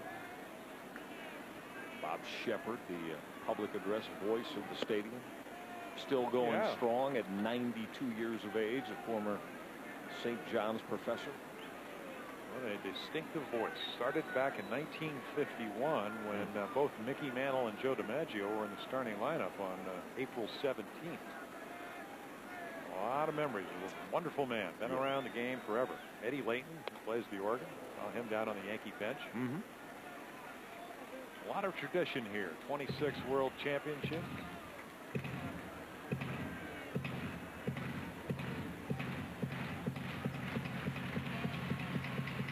David Justice able to kind of join that select group when he came over last year from the Cleveland Indians. Yeah, 18-year drought between 78 and 96. And Justice with a drive to left center and deep. Melvin Moore, track, the wall. It's out of here. David Justice has left the yard. Some 400 feet plus on Jason Johnson. Yankees take the lead. Well, he hit 20 home runs for the Yankees last year, 41 on the season. And you've got to go all the way back to the 24th of April since he hit his last one. So Justice, sacrifice fly, hits his 6th home run right here. I mean, pretty good pitch. You figure you got a lot of room out there, and the ball just keeps going. Nice effort by Melvin Moore. He just runs out of room. So Justice probably hits it about 410 to the opposite field. You got to tip your hat if you're Jason Johnson. Thought you made a good pitch, and all of a sudden you're trailing by a run. So the first legitimate run he's given up this afternoon. Well, the Yankees now with 17 runs on the board in this game and a third, and that's the first time they have gone deep as Soriano bounces it foul. Justice with a couple of runs driven in now. Had the sac fly back in the 2-run second.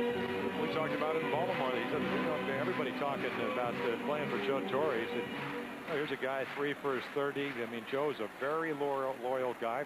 Like all managers. You know, they don't forget what you've done for them. And he just says, I'm going to plug in David Justice. I mean, he did it even in Baltimore. I mean, eventually pinch hit in one ball game, but the game was on the line, and Justice really having trouble picking the ball up and struggling, swing get a little bit long, but he put him back in left field. Says he's going to stay there until he gets hot.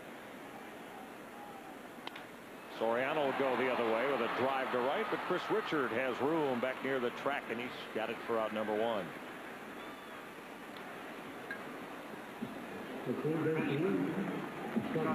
For Jason Johnson, allowing the solo home run to David Justice, the 3rd that he has allowed this year. I'll tell you, nothing to be ashamed about there. Had to throw a strike. I guess the only crime there, he didn't want to go 3 and 2. So he goes in 3 and 2, leadoff hitter. You don't want to walk somebody, and 50% of the time they score. So you make a quality pitch. Justice just a little better. That's line fair off the bat of Scott Brosius into the right field corner. Richard will play it off the wall. Brosius digging for 2, and he's in there with a double the opposite way. Awfully nice defensive play.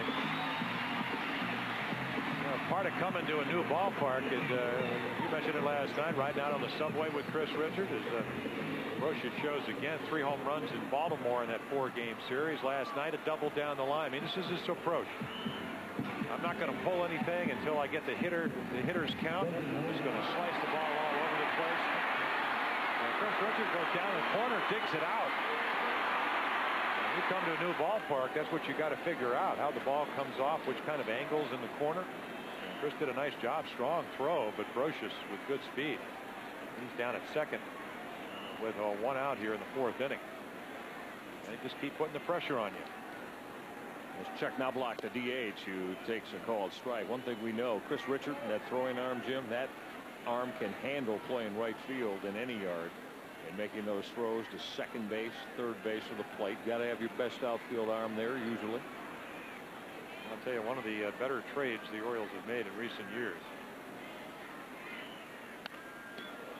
And actually, you go back and look at that trade last year. It was a trade that was good for both ball clubs. I mean, in the sense that, St. Louis needed. Well, Clark was tremendous. Oh, exactly. They needed somebody with McGuire out, and the Orioles looking for a young player that has promise. And of course, a lot of times that's what you get. Double-A, Triple-A player with had some pretty good productive years. Even though a lot of times it's tough to quantify what that really means at a minor league level.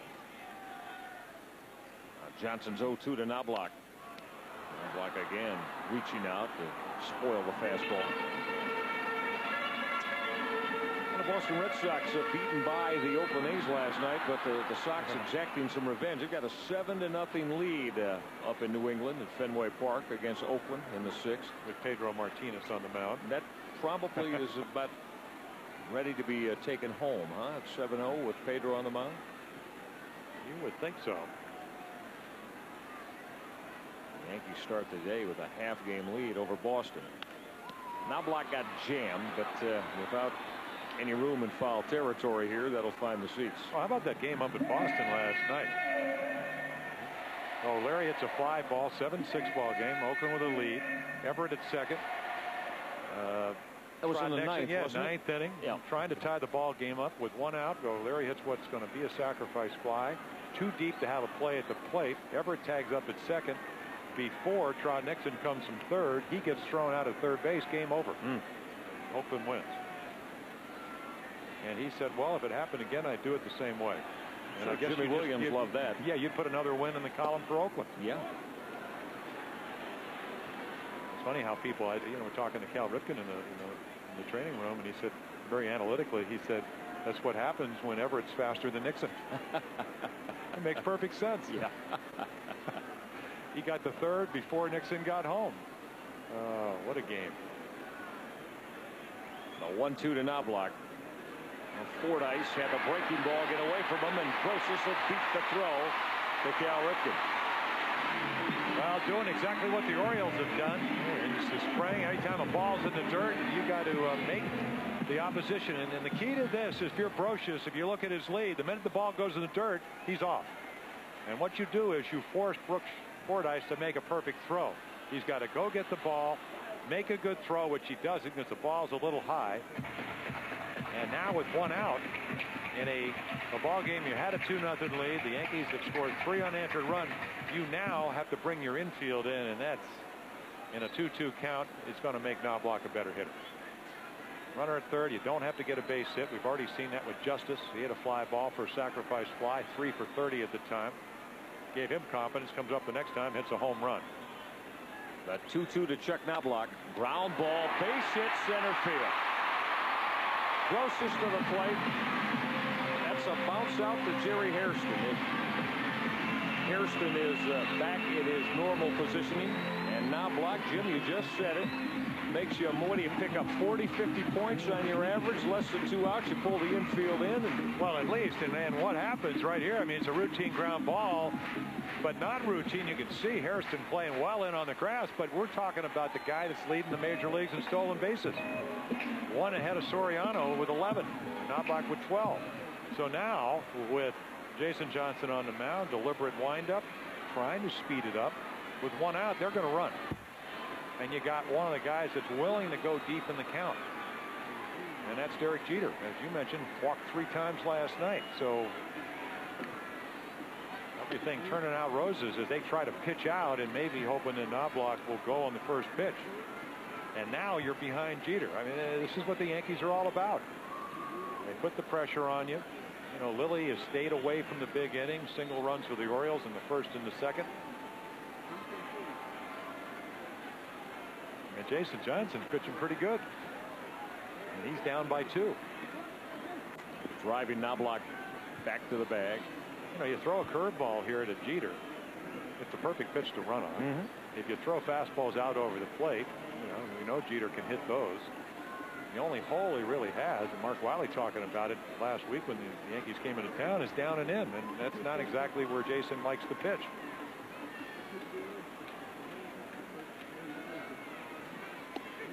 That called strike to Derek Jeter to even the count at 1-1. You're a big, tall pitcher at 6'6", and Jason is. You either got to throw over, you got to really hold the ball. Because a lot of times when you hold on to the ball, and of course you have to change your rhythm to do this, the runner at first will get a little antsy. It's a little tension. We're talking about an awfully good base runner at first base in Chuck Knobloch. Spot for Jason Johnson, the 2-seamer at the knees, and he'll get ahead of Derek Jeter. Derek Jeter putting on a show in front of the home folks, and as we said, actually sets a little bit down from his career average by a few points. Jeter at .314 hitter here at home in over 400 games. Knobloch's going, pitch out. Fordyce with a strong throw to Bordick is cut down Knobloch. Well, real good baseball by the Orioles, and the key to this is Jason Johnson getting a 100. He goes behind Jeter 1-0. He throws 2 straight strikes. The Orioles, with 1 ball and 2 strikes, can pitch out, and that's exactly what they do. Look at, I mean, right here, Fordyce. He just, Brook knows all I got to do is make a good throw. On the money. So very good coaching. They pitch out at the appropriate time. Good throw. Now all Jason Johnson has to do is try to get Jeter out. Yeah, this is the 3rd time this season for the Major League stolen base leader, the Chuck Knobloch, that he's been thrown out. Execution strong from Jason Johnson and Brook Fordyce, and you see that's a reaction from Knobloch. And the 3-2 coming to Derek Jeter. I'll miss away. The more you're around this game, I mean, whether it's when you talk about certain things that go on, whether it's injuries, but you know, Derek Jeter, an article in the New York Times this morning about his sister Charlie, who was diagnosed with Hodgkin's disease, and apparently it's in remission. So, you know, again, a lot of times we focus whether it's Bernie Williams' father or Oriole players that have family problems. I mean, for Jeter, not always about baseball. So, you know, all the injuries to the leg, the shoulders, but you know, his younger sister, Charlie, at 21, apparently on her way to recovery, and a lot of smiles around the batting cage today. Longtime announcer Tim McCarver said that, you know, not too many people knew about it. Don Zimmer, third base coach, Willie Randolph, people like that. So pivotal point in his life, not about World Series rings, but about health of his family.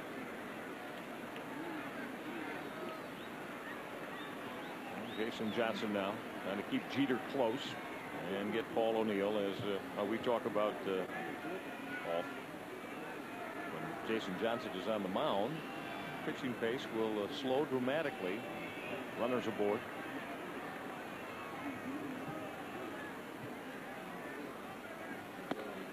Two 2-0 to Paul O'Neill. O'Neill this afternoon has had a base hit to right and then grounded out to end the second to Jerry Hairston. O'Neill at 286 on the year. I think Jason's been a lot better as far as speeding up his rhythm with runners on base, but with the Yankees, almost everybody can run. Jeter stole the 7th out of 8 bases last night, so you have to hold the ball, you have to throw over, you have to step off, you have to do all those things. O'Neill rips sharply. Hairston will lay out with a dive, and to his feet to throw out Paul O'Neill. Jerry Hairston took away the O'Neill bid for a base hit. Full extension to his left on the outfield grass. David Justice, not a bad pitch, went deep. Yanks get 2 and lead it 4-2. Jerry Hairston making an outstanding play on Paul O'Neill. Watch the range of Hairston.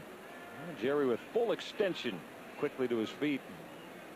Threw out O'Neill, and there Paul O'Neill, of course, as always, World War III breaks out at every O'Neill plate appearance, and Jerry Hairston took a base hit away from him.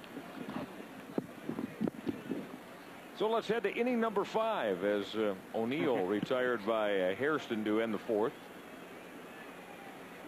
And Ted Lilly, though, after that home run from David Justice, and the RBI base hit from Chuck Knobloch, now working with a 2-run lead. So the Orioles went up by 2. First pitch swinging, Brook Fordyce drilled to right center field. That's going to get down in the gap and roll all the way to the wall. Extra bases for Brook Fordyce. Now the Fordyce bat starting to resemble the way the Orioles found it when he came over in that trade with the Chicago White Sox the 1st of August last year. Well, he hit a bunch of home runs. He hit over 300 for the Orioles. Had a pretty good spring. Already singled to right, drove in the second Oriole run, and right here finds a gap. Quality at bat, finds a hole, and that's what happens when your fortunes change. Soldier of fortune, so to speak, already been plunked on the head by the backswing of Scott Brocious. A soldier of fortune. Yeah.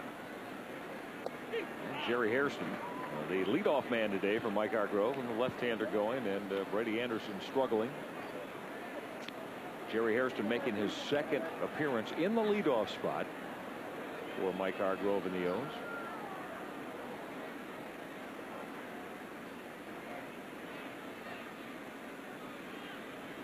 And trying to, if not pick up Brook Fordyce, move him over here. With nobody out and Fordyce in scoring position. And a perfect world, he'd like to do both. Hit the ball the other way. Fly ball center field. Fairly deep, but Bernie Williams cruises back to the gap, and he's got it. Fordyce will tag and head over to third. So job done by Jerry Hairston as he sent Bernie Williams back to the track in deep center. And that's the way the game is supposed to be played. This afternoon's contested in our Pepsi Big Slam home run derby inning is Lewis Kunzelman, Baltimore. All right, Lewis, if a Baltimore player hits a home run during this afternoon's Pepsi Big Slam inning, and that's this inning number 5. Had a winner last night, by the way. Lewis will win a case of Pepsi and $100. You can enter the Pepsi Big Slam home run derby inning. Send a postcard to the address on your screen. Mike Bordick go for 2 this afternoon. He has a fan and grounded out to his opposite number, Derek Jeter, at shortstop.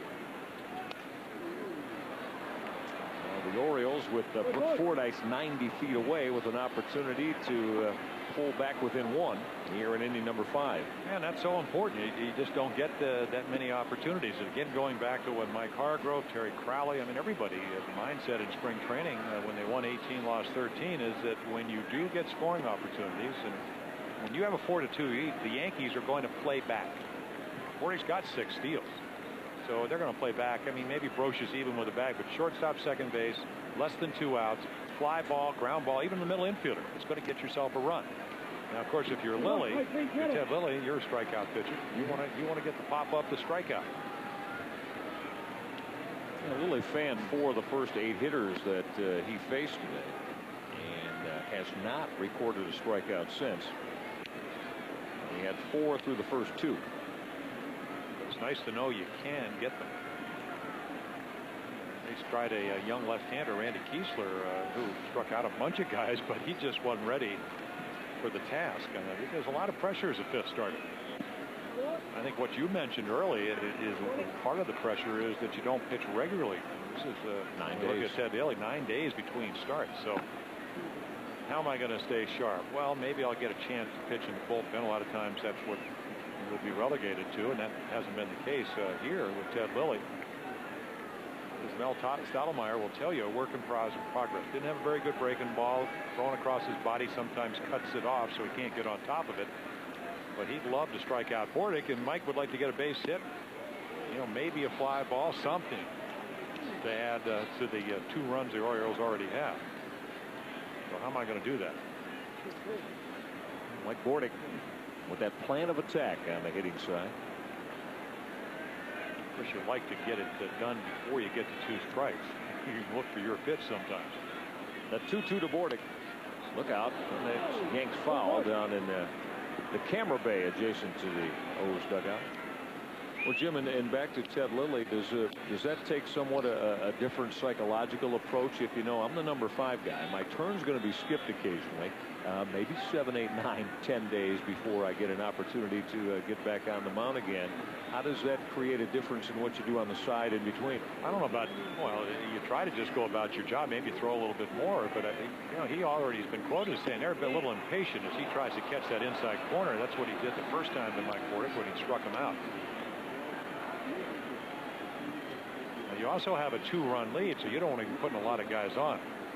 It's such a fine line of trying to go for the strikeout, and then, of course, you get deep into the count. If you look at Mel Stottlemyre. It's popped up.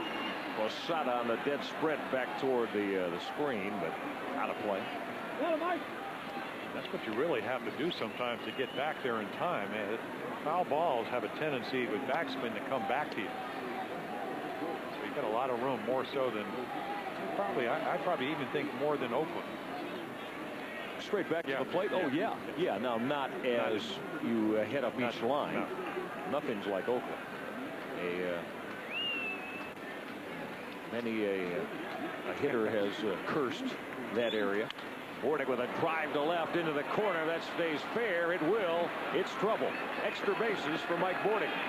A throw to Soriano will not be in time. Run-producing double for Bordick, and the Orioles have jumped back to within 1. As a couple of doubles here in the 5th from Fordyce and Bordick to produce a run.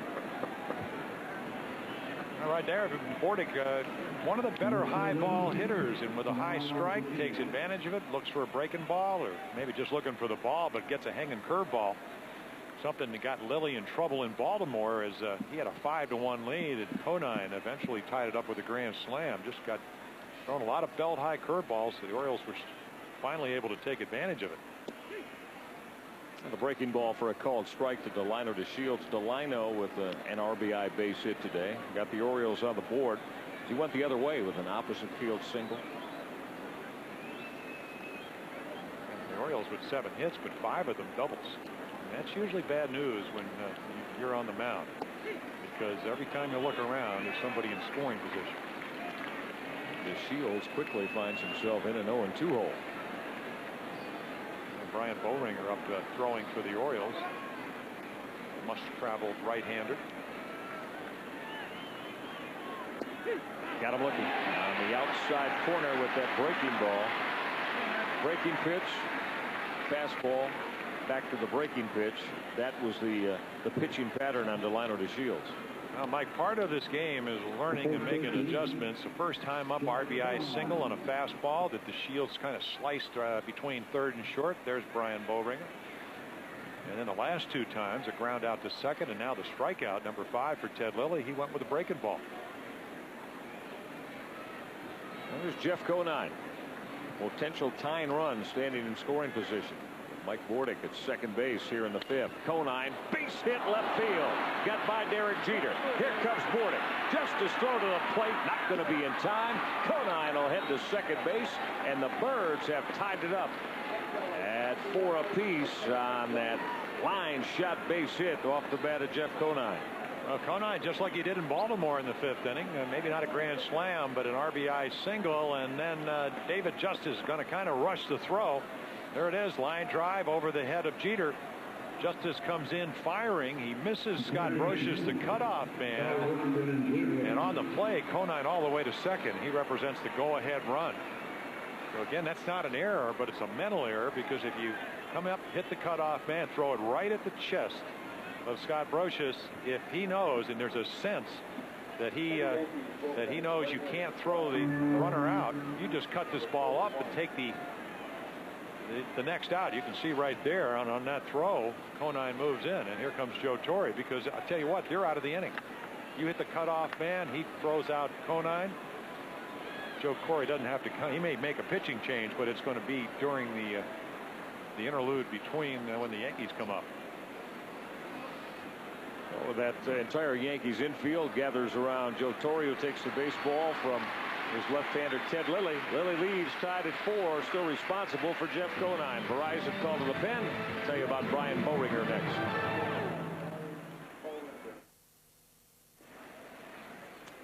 Saw Brian Boehringer, Jim, last weekend against the Orioles at the Yard, and Boehringer closed things down. So Joe Torre didn't need Mariano Rivera and Mike Mussina's win. No, Boehringer in 140 major league appearances, got his first save in Baltimore on the 5th of May. Made the ball club a non-roster guy, a minor league free agent. Last year's shoulder problems kept him to a limited amount of games with San Diego. Pitched for the Yankees in 95, 96, 97, and over with San Diego 98 and 99. Cal Ripken with a shot that got off the glove of Brocious. Base hit. Here comes Conine heading to the plate. Now Cal Ripken delivering the go-ahead run for the O's here in inning number 5. Well, Scott Brocious has been tested down at that corner at third base today as Ripken's screamer got off his glove. Well, there's an old baseball adage: get the women and children off the infield, because the ball, I mean, it's tough down at third base. I mean, Cal making an error on the infield very quick here, and this is another BB. Brocious has gotten it out of the way. We'll see how they score that. And that ball coming up, you can see the high hop kind of went thigh high, but didn't anticipate the ball coming up. Always try to, if you're an infielder, keep the glove below the hop, but you can't sometimes anticipate that 2-foot higher hop than you got. So anyway, the Orioles with 3 here in the 5th. And if you're Mike Hargrove, you like this. Got a right-hander out there for Chris Richard. And the Orioles delivering with a couple of those clutch 2-out base hits. First Jeff Conine, and now Cal Ripken. So the Orioles with the 3, as you mentioned, here in the 5th, have turned around what was a 4-2 deficit. A 1-1 to Chris Richard. Ground ball right at the bag. Martinez will pick it inning over. We're halfway home here at the Bronx, but the Orioles get 3 and have taken a 5-4 lead. Most fans want to see you out at the Yard when the Birds get back in town. They'll be swinging the bats like they did in the 5th inning for you. And it's Orioles bargain night when all upper reserve tickets are only $8. Be one of the first 25,000 adults age 21 and over through the gate and receive an Orioles golf umbrella. Take advantage of bargain prices for umbrella night right now. 1-888-848-BIRD, the number to call. Well, the Orioles are now back on top for Jason Johnson. So he has an opportunity to trying to move his way through the middle innings, Jim, and grab his 3rd win of the year here, as he's going to face some of that heavy lumber in this Yankee lineup. Bernie Williams to lead it off, and Tino Martinez and Jorge Posada to follow. I think Jason kind of liking the turn of events in the 4th and 5th innings. Gives up 2, they score 3.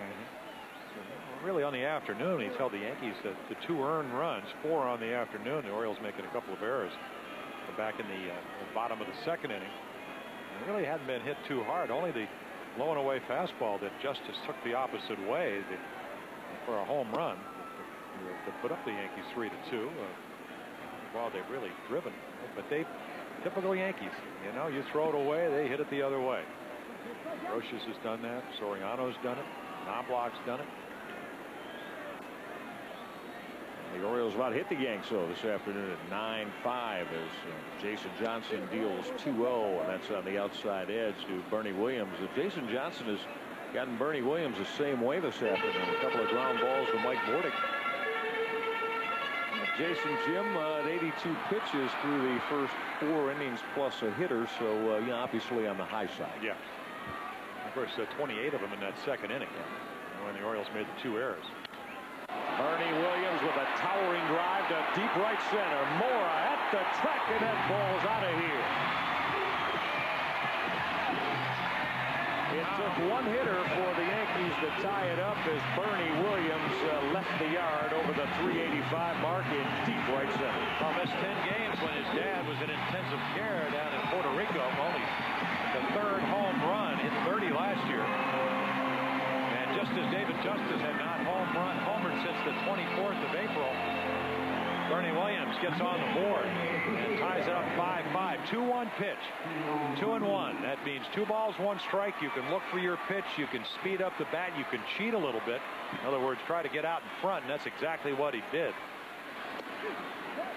It didn't look like it was in that bad a location, kind of up and in, but he's looking fastball. He got the fastball, and it's all tied.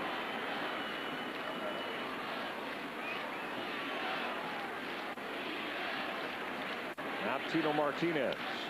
Line shot that's fair over the bag and by Jeff Conine into the right field corner. Chris Richard getting on the baseball quickly, and that will hold Tino Martinez to the single to the corner and right. We'll see if that single after the home run by Williams will get anybody up in the Oriole bullpen. Certainly will get Josh Coward's first major league win. He'll maybe a couple of guys getting up as Mark Wiley will work his way to the mound. Yeah, the only thing wrong with that curveball, it was right where Martinez likes it, and most left-handers, which was down and in, so he just slapped it over the first base bag. You throw that ball down and away, it's a ground ball to second. Throw it down and in, nobody plays over the bag. You just don't anticipate with Jason Johnson running that fastball away to lefties, that's where they're going to hit it. Jim, we saw Pat Henkin like this the other night in his start against Tampa Bay, just kind of in and out of good arm slots, in and out of feeling good about location, and Johnson's been the same way today. Well, that and also this, I mean, this Yankee offense is heated up. You got Justice, who hadn't home run in about homered 16, 17 days. B.J. Ryan, the left-hander. Josh Towers, the right-hander. The Yankees doing a little bit more than what they've done offensively in the last 2.5 weeks. I know what Joe Torre was talking about. He said, you don't really think that Bernie Williams is going to go. I mean, you mentioned last night, the radio talk show saying, well, what if Bernie Williams only hits 3 or 4 home runs this year? I don't think that's going to happen. Justice hit 41. Williams hit 30. Posada with a one-hop rocket at Hairston to Bordick for 1, and the Birds will turn that 4-6-3 double play as Posada drilled it, but right at Jerry Hairston. What do you think Mark Wiley told him? They said, let him hit one hard right to the second baseman, Jerry Hairston. Jerry made an error last night, not today. Gets right in front of it, shovel toss to Bordick. He clears Martinez, 2 quick outs. It's kind of what, about 30 feet on that backhanded shovel toss from Jerry Hairston to Mike Bordick. Accuracy, though, as Bordick was crossing the bag. Well, it got there. There's David Justice taking the called strike. You know, this is a high percentage type of game. You have so much time when a ball is hit that hard that normally you don't have to make that flip. I think maybe Sammy Perlazzo, Oriole bench coach, might mention that. Just, make that little pivot, half pivot, throw the ball over there. As it turned out, it worked. It got there. But all you have to do it one time, and then all of a sudden, boy, everybody, the wrath of everybody's on you. All the baseball gods come down on you. Brown. Tied up was David Justice as Johnson came up and in on him. talked to Robbie Alomar a lot, and Robbie always makes it a point to seek out Jerry Hairston because Robbie likes what he sees in Jerry's ability, but always has words of caution for him as well. And that's one of them. The 1-2 to Justice. That's bounce foul. Well, Robbie's message is usually is play the game the right way, execute, and the game will be that much easier for you. Well, Jerry knows. What did Tom Troublehorn said? Comes from the school of cool. Just the way he is, and they're trying to tone it down a little bit. He has good baseball abilities. Just trying to hone those skills to be very consistent, which is really what all your gifted defensive players do. Well, David Justice, as we showed, a pretty good pitch. Jason Johnson was down. He caught a little bit more of the plate than Jason would have liked, but Justice went down and got it. He had to do that. 3-2, and right here 2-2. You don't want to go to 3-2 here. Justice will lift this fly ball to shallow right. Jerry Hairston going to take charge. Inning over. We're through 5 in the Bronx. Bernie Williams with a solo shot has tied it at 5 apiece. All right, those fans, SK Oriole Franks are Cal Ripken's favorite and the hometown favorite all over Baltimore and the official Frank of Oriole Park at Camden Yards. SK, taste the difference that quality makes. Great to have you along here on a Saturday afternoon, all tied in the Bronx at 5 apiece. Along with our producer Doug Ulacki, director Bill Bell, our stage manager Becky Solomon, who we are always pleased to see, the Philadelphia Flash, Becky Solomon, who makes her way here to the Bronx to work our shows. Jim Palmer, I'm Michael Regai, as Melvin Mora leads it off for the Birds here in inning number 6. Melvin's had a good day swinging the bat. A couple of line drive base hits. You say he was the first that tested Scott Brosius with that wicked shot that got by Brosius. And Mora's first turn at the plate back in inning number 2.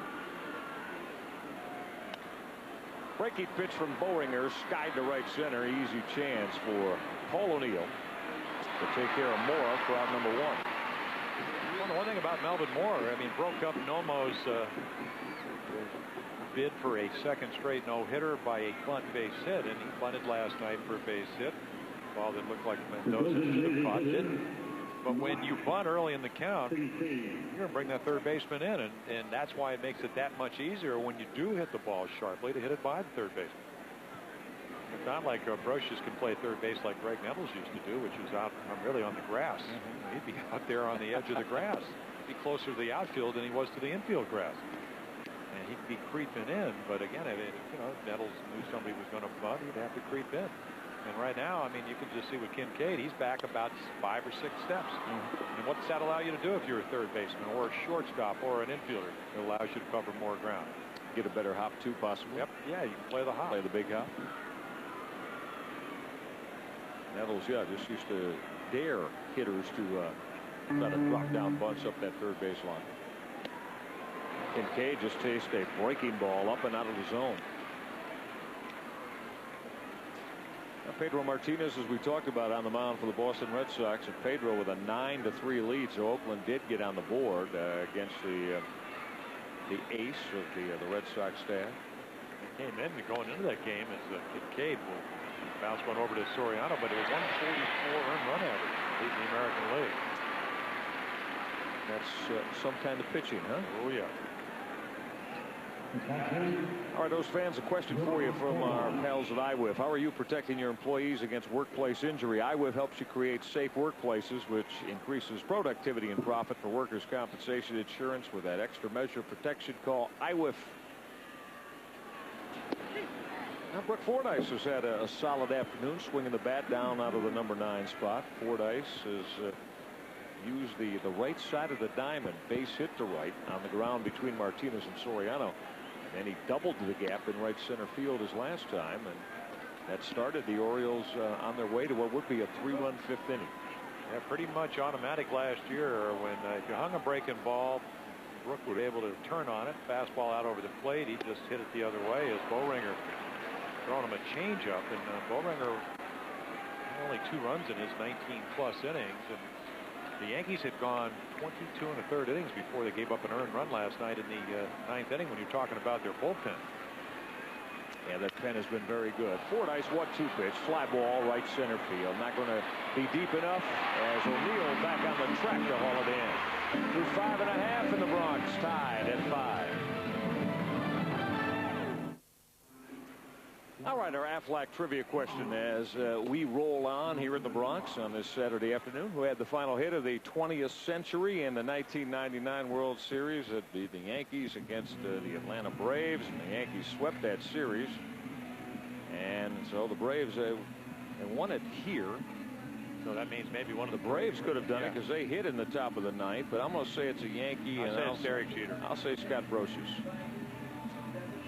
Jim Leyritz, just, you know, the king down in the Independent League, playing for Rick Cerrone, our former partner. Now, who else is on that team? Let's see, Canseco. Both Cansecos. Lance Johnson, the one dog, as Hawk Harrelson used to call him, and Matt Noakes is on that squad. And there's a young dog. Real young. Josh Towers got his first major league win. Gave up 2 runs in 3 innings down in Tampa Bay. And you can see right there, and that's what he's all about. He's going to give up his hits. 42 and 24 in the minor leagues as they kind of rush him to the major leagues. With a different MO right here. As Soriano hits the breaking ball right over the bag for what's going to be extra. Man can hit. Fastball's away, goes the other way. You speed up his bat. We saw it in Baltimore. Off Chap Toronto won a ball game, doubled over the bag, stole third, and the Yankees went on to win 6-5. Right here again, the location. We saw this with Jason Johnson. Where's the curveball? Cal playing in just in case he bunts. The curveball hangs on the inside corner, and Soriano just reacts to it, hits a hard shot over the bag, and he represents the go-ahead run here in the bottom of the 6th. Nobody out. That's 5 base hits now in the series for Alfonso Soriano. Well, he's doing a little Tony Oliva. Oliva came into Baltimore once in 4 games and got up 21 times and got 16 base hits. Brosius line drive at Conine. Well, Brosius went inside out, pulled those hands, and tried to find the seam on the right side, but Jeff Conine had him positioned perfectly to pick off the line shot. Yeah, but if you're Mike Hargrove and Mark Wiley, the pitching coach, you're saying, wait a minute, double down the bag, P to right. And, some good fortunes for the Orioles. Brosius with the right approach. And Don Zimmer, Joe Torre saying, boy, that's probably one of the better and easier pitches to hit the ball in on. You just kind of drag the hands through the zone, and sometimes you get lucky. Brosius did last night, sliced it double down the line, and sometimes you don't have good luck. Now check Knobloch with the infield drawn in. Found a seam with a base hit up the middle. His last time. Knobloch picked up the RBI. And you really have to be aware, if you're Jerry Hairston and Mike Bordick, that Soriano's going to get a big lead. He's already stolen 11 bases. Stole 3rd in Baltimore. And once again, Towers has to be aware of that. Fordyce has to be aware, and right there they're going to, as Hairston breaks in behind him, gave him the open hand. A lot of times what will happen, you'll come up, you'll check the runner, you'll look in, and the catcher will open his hand, and that's when you turn around and throw. I don't know if Towers missed the pickoff play or the sign, but hopefully what will happen is, maybe you won't pick them off, but you'll keep them closer. And once again, sneaking in. The intent is to make him aware, not to allow him to get a running lead so he can steal 3rd, which a lot of base runners will tell you it's easier to steal because you really don't have anybody holding on like you do the first baseman. Just the thing is you got to have some guts if you're a base runner because you're already in scoring position. So if you're going to go to 3rd, you better know you're going to make it. The inside corner, and Towers gets ahead of Chuck Knobloch at 0-2. Josh Towers picked up that first big league win. A young man, and Jim, we were putting together graphics on that down in St. Petersburg. I mean, the Orioles in 5 youngsters with their first major league wins this year. Mike Hargrove. See where Towers goes on Knobloch. Take a peek at Soriano and get him back to the bag. It reminds me a little of Amos Otis. You'd get in your stretch position, you'd come to a set position, and then he'd give you that fake, and that's exactly what Soriano do. And you think he's going. So the comfortable thing is to step off, and that's exactly what Josh Towers did. 0-2 to Knobloch, push him back. Well, this one has belonged to the offenses today. We've had 10 runs and 17 base hits put on the board by the two teams combined. And the one thing you have to do when you know a runner can steal, whether he's at first or second, is that when you're throwing a breaking ball, you have to not only, it's easy to speed up your windup, but can you speed up your arm so it gets up, out, and up on top so you can throw the good breaking ball. Otherwise, you end up throwing hanging curveballs, and Knobloch likes those kind of pitches. Most hitters do. It just changes everything. You got a turtle or a tortoise out on second base or first base. Well, you just take your time. It doesn't really matter. You don't have to hurry anything. The stolen bases for Alfonso. So he brings just another dimension to these Yankees. 1-2 to Knobloch. In the dirt, Fordyce got on it quickly. Soriano had started a break as the pitch was coming to the plate, but then slammed the brakes on and actually took a step back to the bag when that ball hit in the dirt.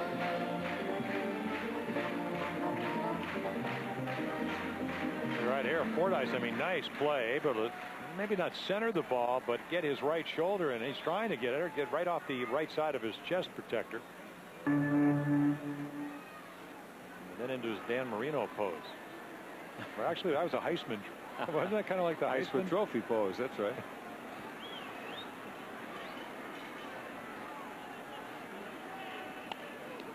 Popped up.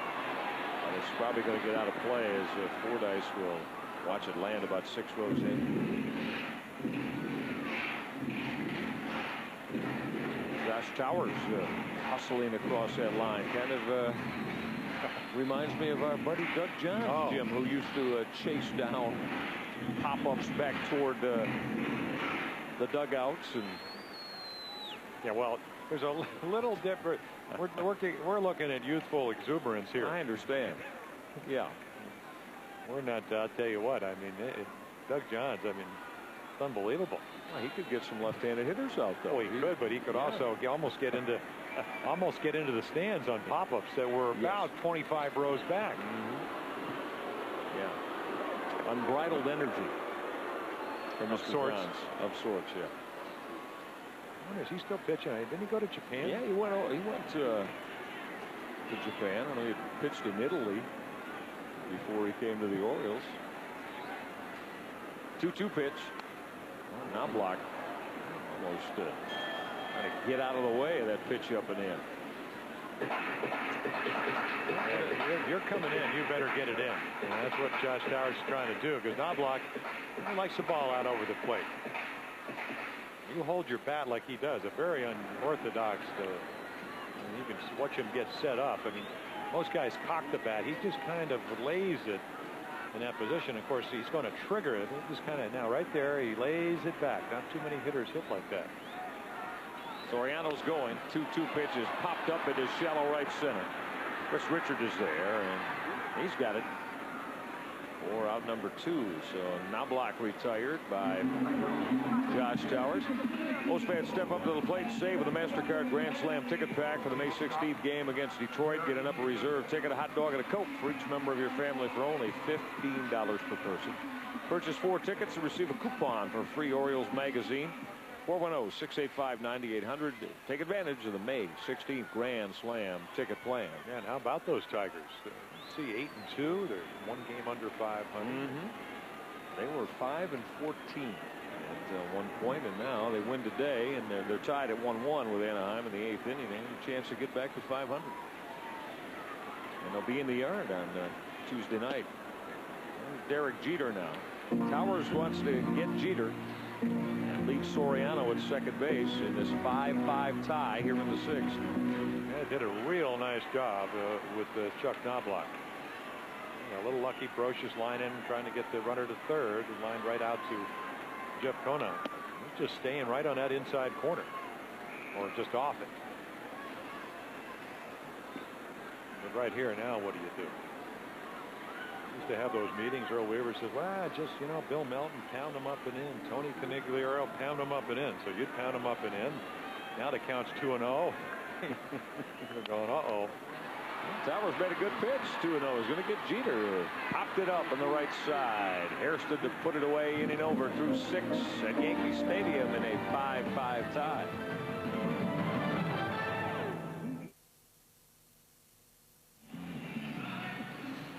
Most fans, Apple Ford in Columbia has a huge selection of certified pre-owned vehicles. And all prices are guaranteed below Kelley Blue Book. And during the month of May, every Apple Ford certified pre-owned vehicle is equipped with a terrific vacation getaway. And they're everyday low price. Go on and see them at Apple Ford. Jerry Hairston, first pitch swinging. Skied to center for Bernie Williams to take care of for out number 1. For Brian Boehringer, who came on to relieve Ted Lilly in inning number 5 as the Orioles were putting 3 on the board, getting Hairston to open up the 7th. Well, they got a couple of non-roster guys out in their bullpen. Todd Williams, the right-hander, Boehringer.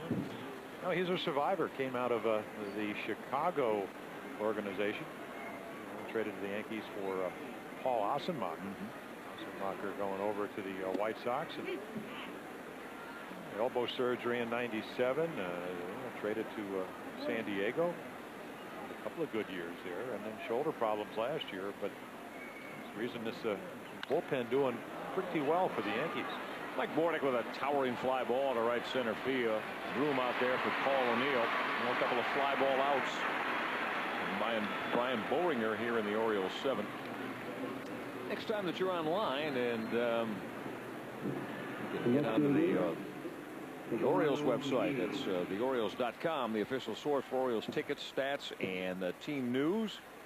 Pull it up on your laptop while you're traveling. No site gets you closer to your favorite team. Experience the official internet home of the Orioles today.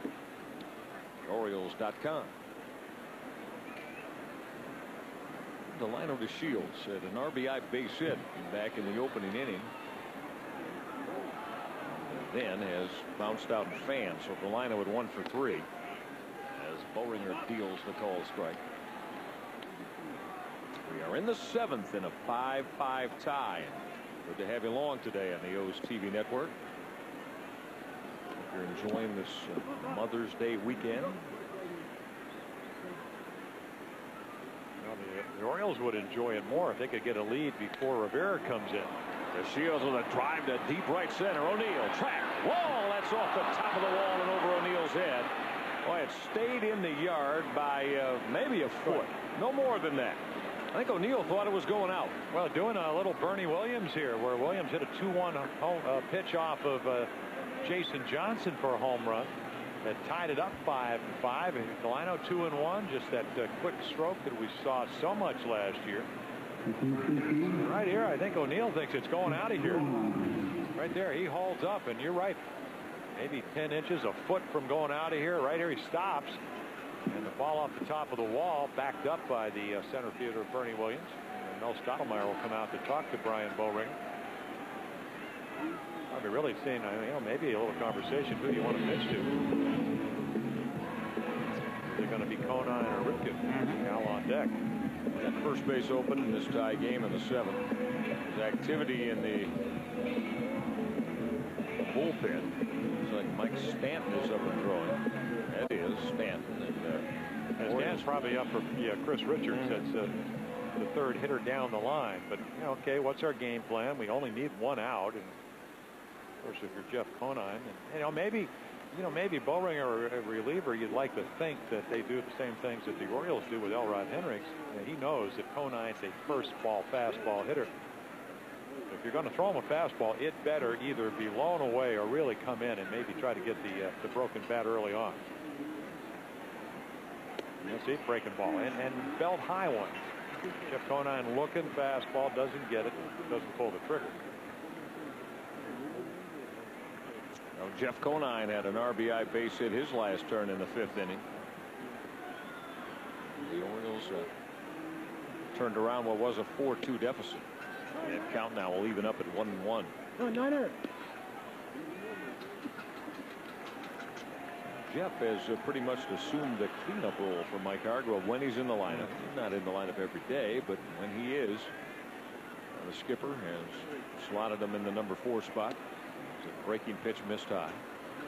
And Ballringer not a very good breaking ball this afternoon. And of course, to Jeff Conine, and he's the type of hitter, he will look two balls and 1 strike. He'll look fastball, but you can still hit the hanger looking fastball. 2-1 to Conine. And there's another one under everything, so that breaking ball real flat. It's almost like Mel Stoudemire said, hey, listen, this guy can hit the fastball. You're a fastball pitcher. If you don't get your breaking ball over, try to get Cal Ripken out. And the 3-1. Went back to the breaking pitch and found the heart of the plate. Boy, that's a horrible. I mean, that's a get me over slider.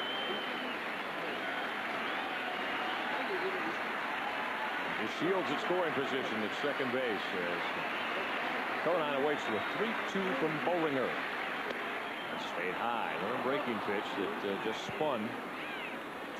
Well, the Orioles have a chance to break this 5-5 tie, and in the 5th they turned around a 4-2 deficit as Mike Bordick doubled into the corner, Jim, to start the 3-run rally. No, he did, and then Conine with a line drive into left field. Justice misses the cutoff man, and then Cal Ripken, hot shot that Brocious can't catch, and Conine comes in. So 3-run rally.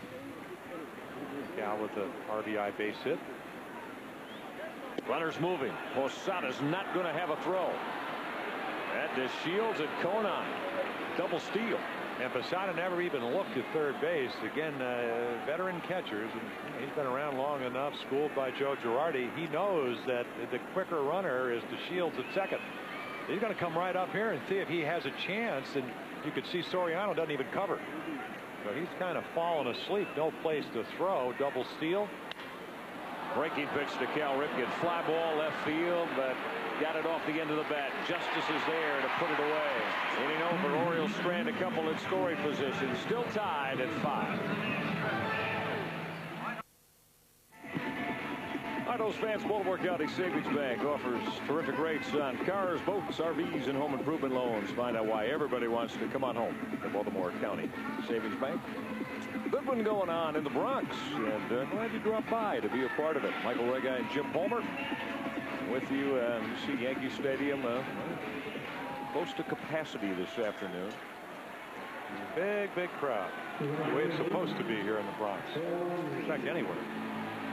And a lot of them will get back into Midtown Manhattan and do Central Park or maybe Greenwich Village or Soho or many of the Chelsea. Sure. Tribeca. Many of the areas in the city that you will frequent occasionally, right? And you will? Sure. You've been known to get out amongst them here. Get out amongst them. You have to. There's Paul O'Neill. He'll lead things off against Josh Towers. Josh did a nice job in the bottom of the 6th, didn't he? Well, it's interesting. Mike Hargrove bringing in Chad Toronto in Baltimore in a couple of tie games, and both times giving up go-ahead runs. Josh Towers, you got to like. O'Neill with a slicing drive to the corner and left. The Shields got room on the track to reach up and haul it in. But what you got to like about Josh Towers, he's not overpowering, but he's not afraid to throw the ball over the plate. That's real important. If you can work the count, and again, not a lot of sure outs in left lately for Delano. There, you see him not really knowing where the wall is, and he feels the warning track and then able to catch it before he kind of gingerly runs into the wall. A lot of room in left field here. Yeah, it can be somewhat of a humbling experience left field here in Yankee Stadium. Well, you know, another thing, Mike, when we used to run here, and that's few decades ago. No, I mean, if it's a while ago, this is a very wavy. It's a huge outfield. It's not that level. So you start to get on. It's almost like you got to run up and down sometimes, like little troughs. I don't know if it's for drainage or whatever the case is. Of course, we mentioned it last night when he first came into the league. Left center instead of 399 was 457, and then it went out to 463 in dead center. Just have a flagpole out in play. Williams with a drive to right. Chris Richard toward the line. He's got it for out number 2. Bernie Williams, who went deep his last turn, kept in the yard here by Josh Towers.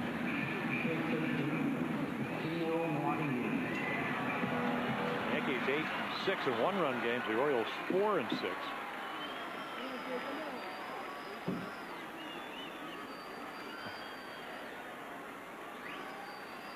Tino Martinez base hit in 3 turns of the plate today.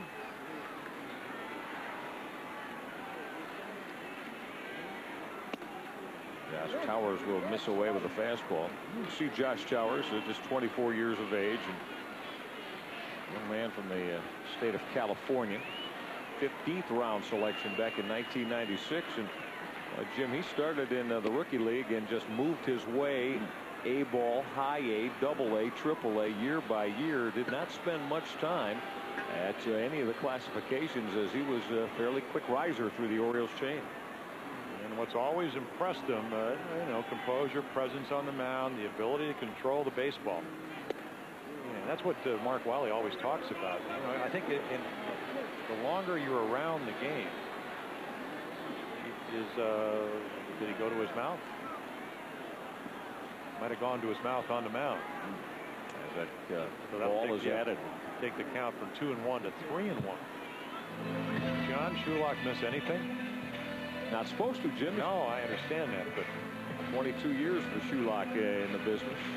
But the thing about you know, a guy like Josh Towers, he's not overpowering, but the more you see of him, the more you like, because as Mark Wiley says, he commands the ball. He's not afraid to use his defense behind him.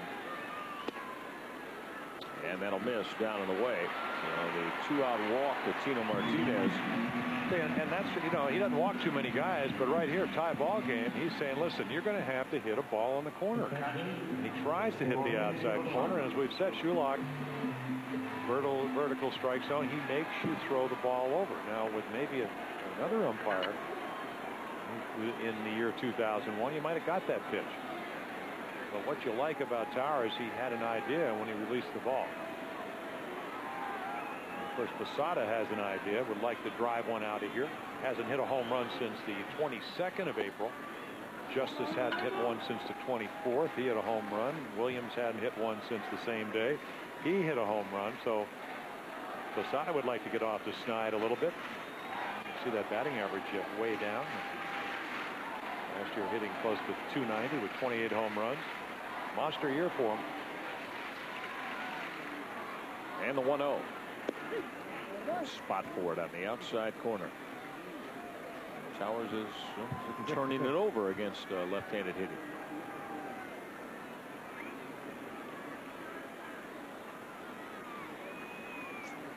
Man from California, Oxnard Junior College, on his way to pro baseball. Posada with a fly ball, center field. Should be an easy chance for Mel Mora. Let's go to inning number 8. We're in a 5-5 tie as Josh Towers has thrown 2 scoreless innings in the Yankees. Today's coverage of Orioles baseball is brought to you by Nextel. How business gets done. Call 1-800-NEXTEL-9. SunTrust. At SunTrust, the thing we're best at is listening.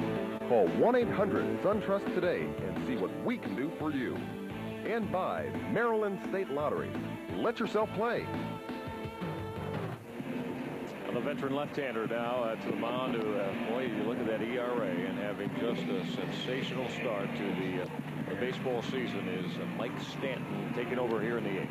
Yeah, 1 run in 19 2/3 innings. You can see not a whole lot of walks, a lot of strikeouts. The 33-year-old left-hander, who in the last 4 years for the Yankees has pitched over 60 appearances every year. A couple of years ago, 73. Gets the job done.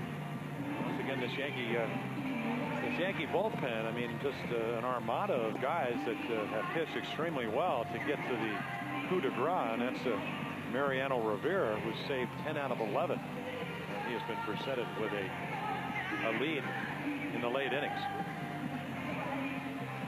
And of course, if you're Joe Torre, I mean, you look at the opposing lineup, and there's Mel Stottlemyre looking on. He says, "Okay, Stanton, well, my left-hander is going to face one of the few left-handers in the lineup, and that's Chris Richard. I like that matchup." Left-hander's only 6 for 36 this year off of Mike Stanton. Oh, Stanton, let's see what the Orioles can get accomplished against Mr. Stanton, young man from Texas, here in the top of the 8th inning in front of over 48,000 here at Yankee Stadium. As the sun comes back out. A rather nice throng. Yeah. More of the same tomorrow on Mom's Day, for sure. Well, I think maybe, you know what it is. It's a Derek Jeter growth poster day here. You have yours. Yeah. I was commanded to bring one back. Chris Richard swinging over the top of Stanton's first offering here in the top of the 8th. Chris, this afternoon, he's homered in the last 2 games, looking for his first base hit. 0 for 3 against the starter Ted Lilly, and then Brian Boehringer, who came out of the bullpen. Stanton works the outside corner. Yeah, I'm not sure Chris thought that was a strike. I want to be having to hit that pitch. You can see right there the splitter grip from Mike Stanton pitch he's been throwing the last couple of years. Big overhand curveball. Came up with Atlanta, hard thrower. And there's the hook. And 3 pitches to fan Chris Richard. His 5th year with the Yankees, and seemingly getting better as each year rolls on. Well, you know, it appears to me he's just got better command. You know, he gets ahead by using his fastball. You know, a lot of times left-handers will come in, you'll throw the breaking ball, and left-handed hitters don't swing at it because they're fooled. And ball 1, ball 2, you get in a fastball count. But he made real good pitches early, and then he throws a breaking pitch you don't have to throw for a strike. So command much better, at least, you know, in the year 2001 than when he first came up. Melvin Mora at the plate. Melvin's had a 2-hit afternoon for the Orioles. The 7th spot, Mora with 2 base hits, and the number 9 hitter Brook Fordyce also with a single and a double today. So Melvin now with 5 hits last 2 games. There's that looping breaking ball from Stanton in on Melvin Mora. So tough to pitch out of the bullpen. I mean, you got to come in. I mean, you know, maybe not in this case because there's nobody on, but a lot of times a setup man will come in with runners on where your closer will start an inning. Maybe a little bit different here in New York because they do bring Rivera to pitch more than 1 inning. But you know, you come out of the bullpen, you got to, you know, you don't have a whole lot of time like a starting pitcher to figure out what's working and what isn't.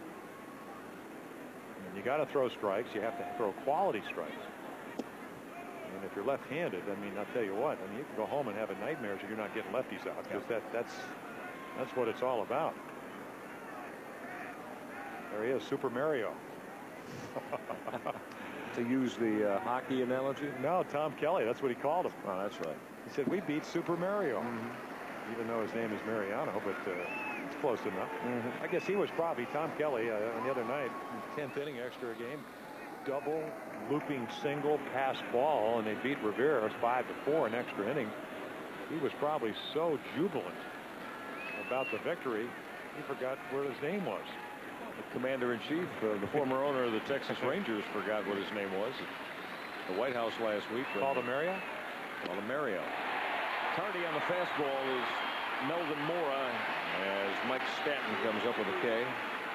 Back-to-back strikeouts for Stanton. Those fans be like the bird and head out to the yard on Tuesday, May 15th for the Orioles Golf Umbrella Night. First 25,000 adults aged 21 and over to enter the gate will receive a Nice looking orange and black O's Golf Umbrella. Secure your tickets now for the May 15th O's Golf Umbrella Night. Call that number you see on your screen, or you can get on board the O's website as well. Here's Mike Kincaid, who takes the breaking ball that missed downstairs. 0 for 3 for Kincaid, the DH, hitting out of the number 8 spot in the lineup. Well, you get the message that the right-handers have a little bit better chance. They're hitting about 120 points higher against Stanton, all the way up to 286. 2-0. Mike Hargrove saying that he wanted to find out about this young man, Mike Kincaid, much like the Orioles tried to do somewhat after Cal Ripken ended his consecutive game streak with Ryan Minor.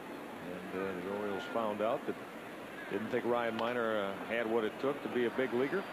On the ground for Scott Brosius. He'll throw out Kincaid, bottom of the 8th. He is just around the corner in a 5-5 tie at Yankee Stadium.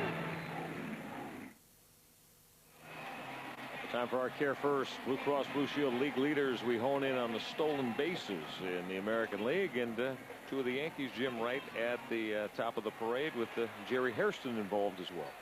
Yeah, a little foot speed here in the Bronx this year. Came in with 43 steals, and now block Soriano. Oh, Jeter, O'Neill, all capable of stealing bases. Josh Towers now for the 3rd inning.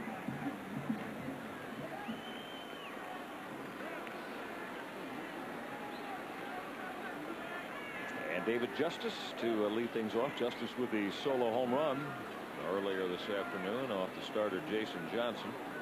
And just missed a sacrifice fly the first time up, and just missed another home run. Had a home run swing on a high changeup that Jason threw. And one thing about Josh Towers, he has gotten some of the Yankee hitters out with changeups when he's got behind in the count, but they've been up in the strike zone. So, you know, they pay attention to those kind of things. And, you know, a lot of times, you know, especially in this day and age, when a hitter gets a fastball count, doesn't mean you're going to get a fastball. So Justice been around. This is his 12th year of baseball. Justice with a fly ball right center field, not very deep. This Richard will take care of it for out number 1. And David Justice is gone. On this May 12th, Jim, I'm going to test your memory here and see if this holds any special significance to you. 1967. All right, so we're talking about 34 years ago, and you're facing the New York Yankees. Your teammates are staking you to a huge lead, and you retired the first 18 hitters in a row. And then what transpired after that? Horace Clarke singles to lead off the 7th inning. Jake Gibbs hit a double play ball, and throwing about 80 miles per hour with a tendonitis and a torn rotator cuff, I end up pitching a 1-hitter in the next game. Is at Fenway Park. First batter doubles off the wall. Next guy singles to left so hard the runner can't score. Don Demeter hits a 3-run home run. I have thrown 3 pitches. I've given up 3 runs. Andy Etchebarren comes out. George Bamberger comes out. George says, how's he thrown? Etch looked him in the face. How would I know? I haven't caught one yet. And I got sent to the minors. So, yeah, I remember that. You remember him. Very good. And you faced the minimum that day after that Horace Clarke base hit. I was throwing so slowly because my arm was killing me that they were expecting 95 and getting about 75. And I thought I was Stu Miller for a night. You know, I had one of the great changeups, but not intentionally. I spent about a year and a half in the minors, and my arm got well. That's a bullet base hit center field from Scott Brosius. Brosius with a 2-out base hit off Josh Towers. So we'll extend this 8th inning and flip the Yankee lineup back to the top for Chuck Knobloch. Well, you think he's happy they have a new hitting instructor, Gary Denbo? Well, you know, he's worked on that up the middle right field stroke. And Brosius back to where he was 3 years ago, where he hit the drove in almost 100 runs, hit right up 300 on the nose. There's Gary, minor league hitting instructor that's had his title and position elevated to the major league level. So here's Chuck Knobloch to face Josh Towers. And Knobloch, his last appearance, flied out, and that's roped to left. Base hit Knobloch. So back-to-back line drive base hits. from Brocious and Knobloch. Second hit of the afternoon for Knobloch, and now the potential go-ahead run is in scoring position. Well, the last, the last time up, and I think again this might be a little meeting. Maybe they're going to give Buddy Groom time to get loose, but Towers just pounded Knobloch in on the fifth. And right here, look at that left foot. He just opens his stance, looks for a ball in. Watch this, open stance, boom, base hit. And this game is such a game of adjustments. And you know, it's funny, Paul O'Neill saying, you know, a lot of times I've come to the plate and I haven't had anybody on, and the guy will get me out, and then all of a sudden I'll come up the third time and a guy's going to pitch me differently because he's never been in a jam. Tower doesn't know that as we look at Buddy Groom, so he gets Knobloch out in a jam early on. He tries to do the same thing, and he's just waiting. Well, John Shulock heading out to the mound. Mark Wiley will head back to the dugout, and now Josh Towers is going to be forced to get Derek Jeter here to keep the Orioles in a 5-5 tie. That's what it's all about. On the road, 48,000 people, one of the best hitters. Lifetime batting average coming into the season at .322. Fifth highest all time for the Yankees. I mean, we're talking DiMaggio, talking Garrett, people like that. Now he's got to get out Derek Jeter. Got a piece of Jeter, or did it get the bat? John Shulock saying that he got it the bat, didn't it? Yeah, you got to pitch him in. I mean, he lives for the ball away. Fordyce goes in, the ball goes in, and again, he just a little bit lucky right there. Ball running right in. Catches the bat. Strike one.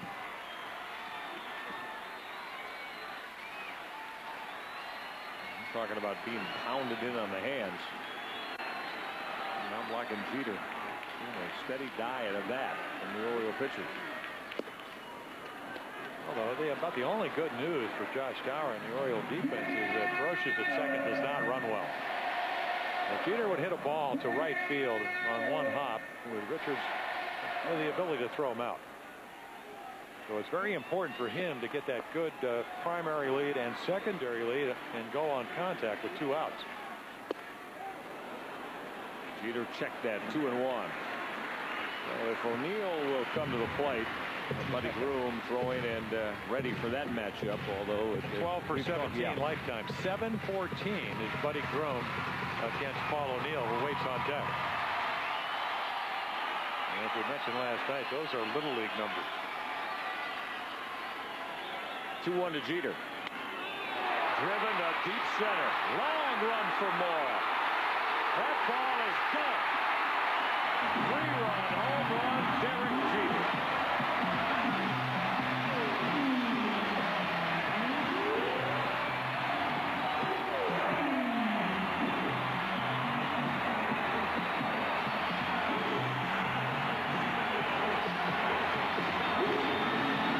Well, there it is. Second home run this year. Waited 127 at bats till he hit number 1 the other night. And again, that's that 2-1 changeup I was talking about. If you want to hit in the big leagues, you better pay attention. 2-1. He's going to try to fool him with a changeup. This ball right down the middle. And in about 3 seconds, it's 8-5. So Derek Jeter growth poster day. The RBIs grow, the batting average grows, and so does the Yankee lead. They lead at 8-5, and they want a curtain call here. They did it for Martinez the other night. The Golden Boy obliges. Oh, yeah. Derek Jeter.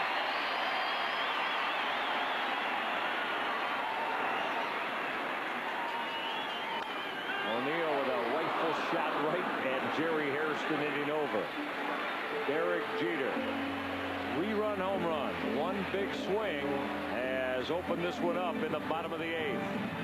Yanks lead the Orioles 8-5. Today's coverage of Orioles baseball has been brought to you by Southwest Airlines, who celebrates 30 years of freedom. 30 years, one mission, low fares. Nissan. Visit your greater Baltimore area Nissan dealer today. Verizon Online, DSL. Get the web in real time. Aflac. Without it, no insurance is complete. Papa John's.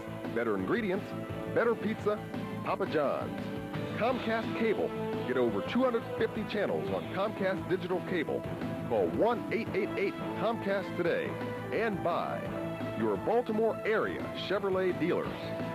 The Derek Jeter saga continues in his legacy as a Yankee with this 3-run shot deep center field off Josh Towers that broke a 5-5 tie. Well, that changeup we talked about, but think about how Jeter gets to the plate.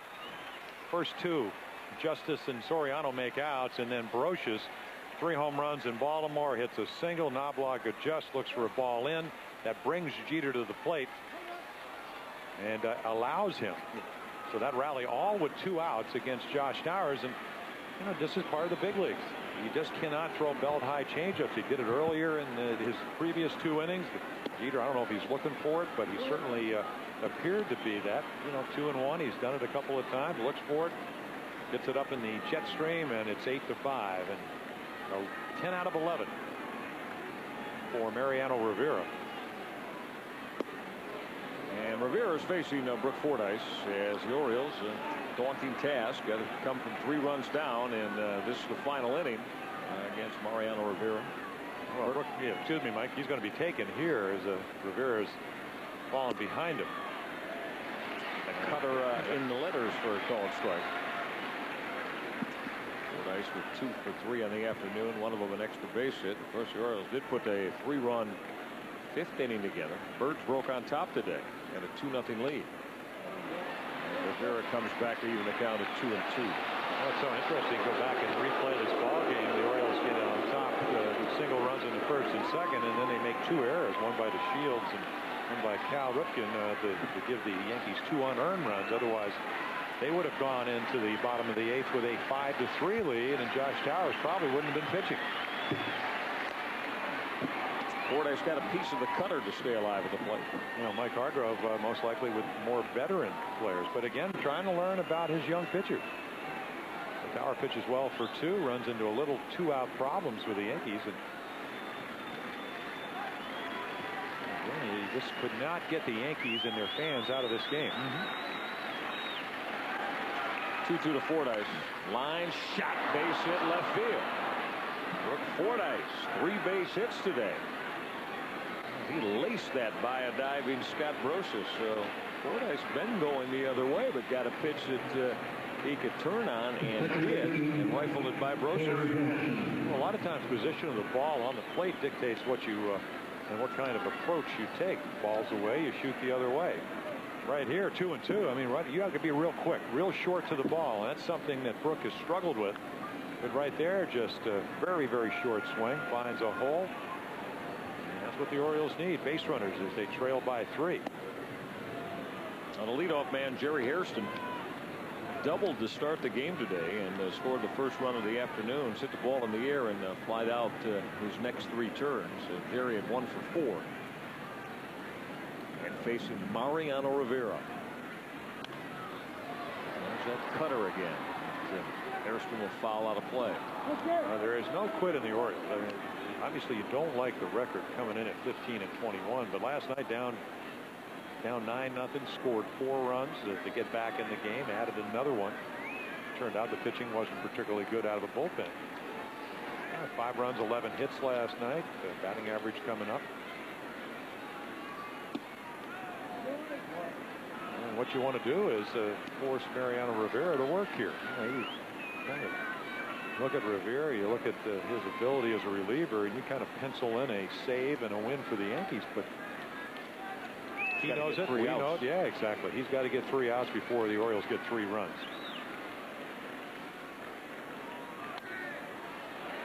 And on paper, that seems quite easy, but you know, if you've ever been out there, you know sometimes it doesn't always happen according to the game plan. And I'd certainly take my chances with Rivera. Torrey will tell you. He's made a pretty good living as a manager doing that, hasn't he? First Wetland since '96 with Rivera as his setup man, and this man right here in Panama since 1997 in the closers role. And Jim, the reason that Joe Torre would tell you he likes his chances because he's 17-0 with a lead after 8 innings this year. Haven't been beaten yet, as that'll miss in, and Rivera's fallen behind Jerry Hairston at 3-2.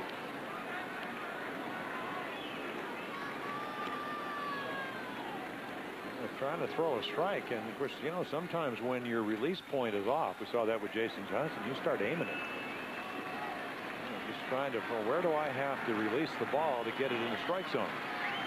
3-2 pitch in the air to left field. David Justice playing the Sun Field here at Yankee Stadium for out number 1.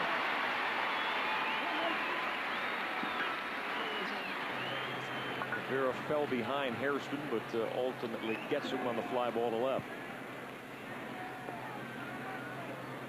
Yeah, that is pretty much the mantra of the Yankee ball club about Mariano Rivera.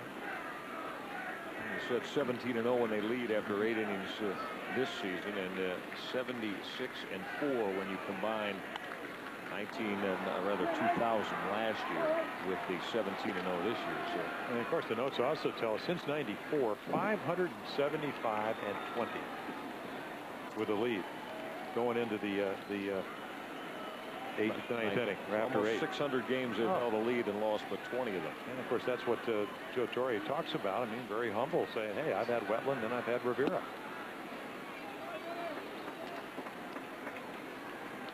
The ability to win the games you're supposed to.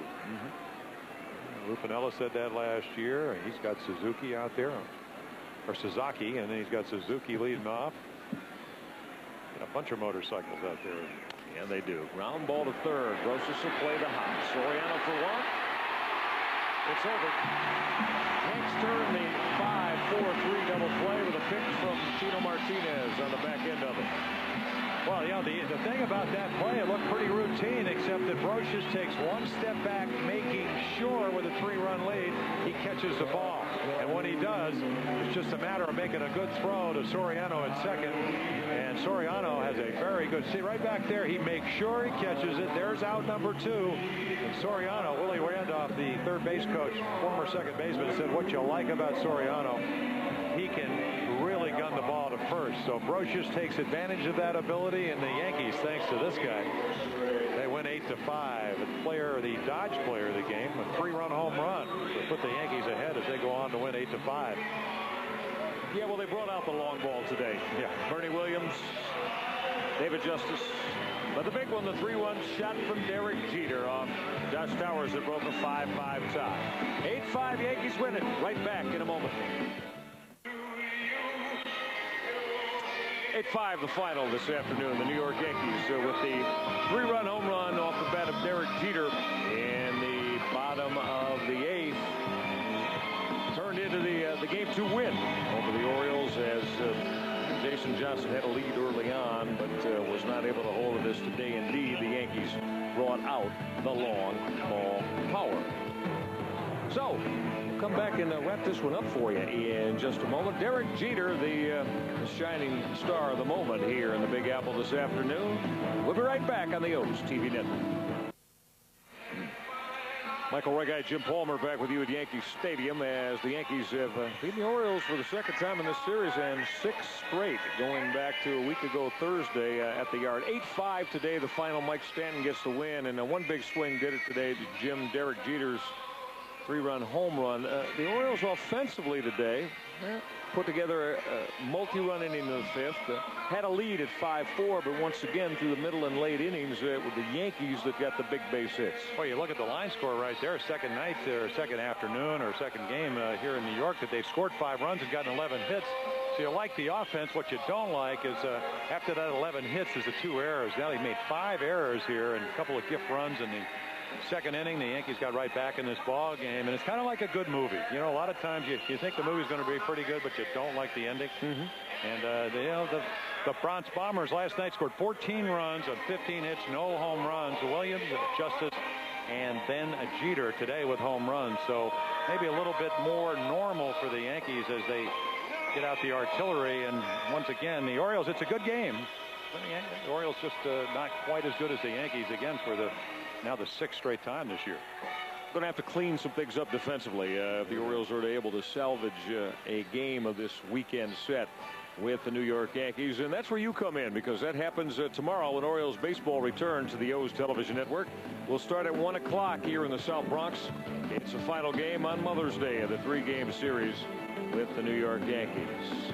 Jason Johnson took the baseball today and had a lead, but the Yankee home run power turned it around as the Yanks win it the final at 8-5. Orioles baseball, a presentation of Comcast Sportsnet, the Baltimore Orioles, and Major League Baseball. Very happy you're around. Hope you enjoyed this afternoon.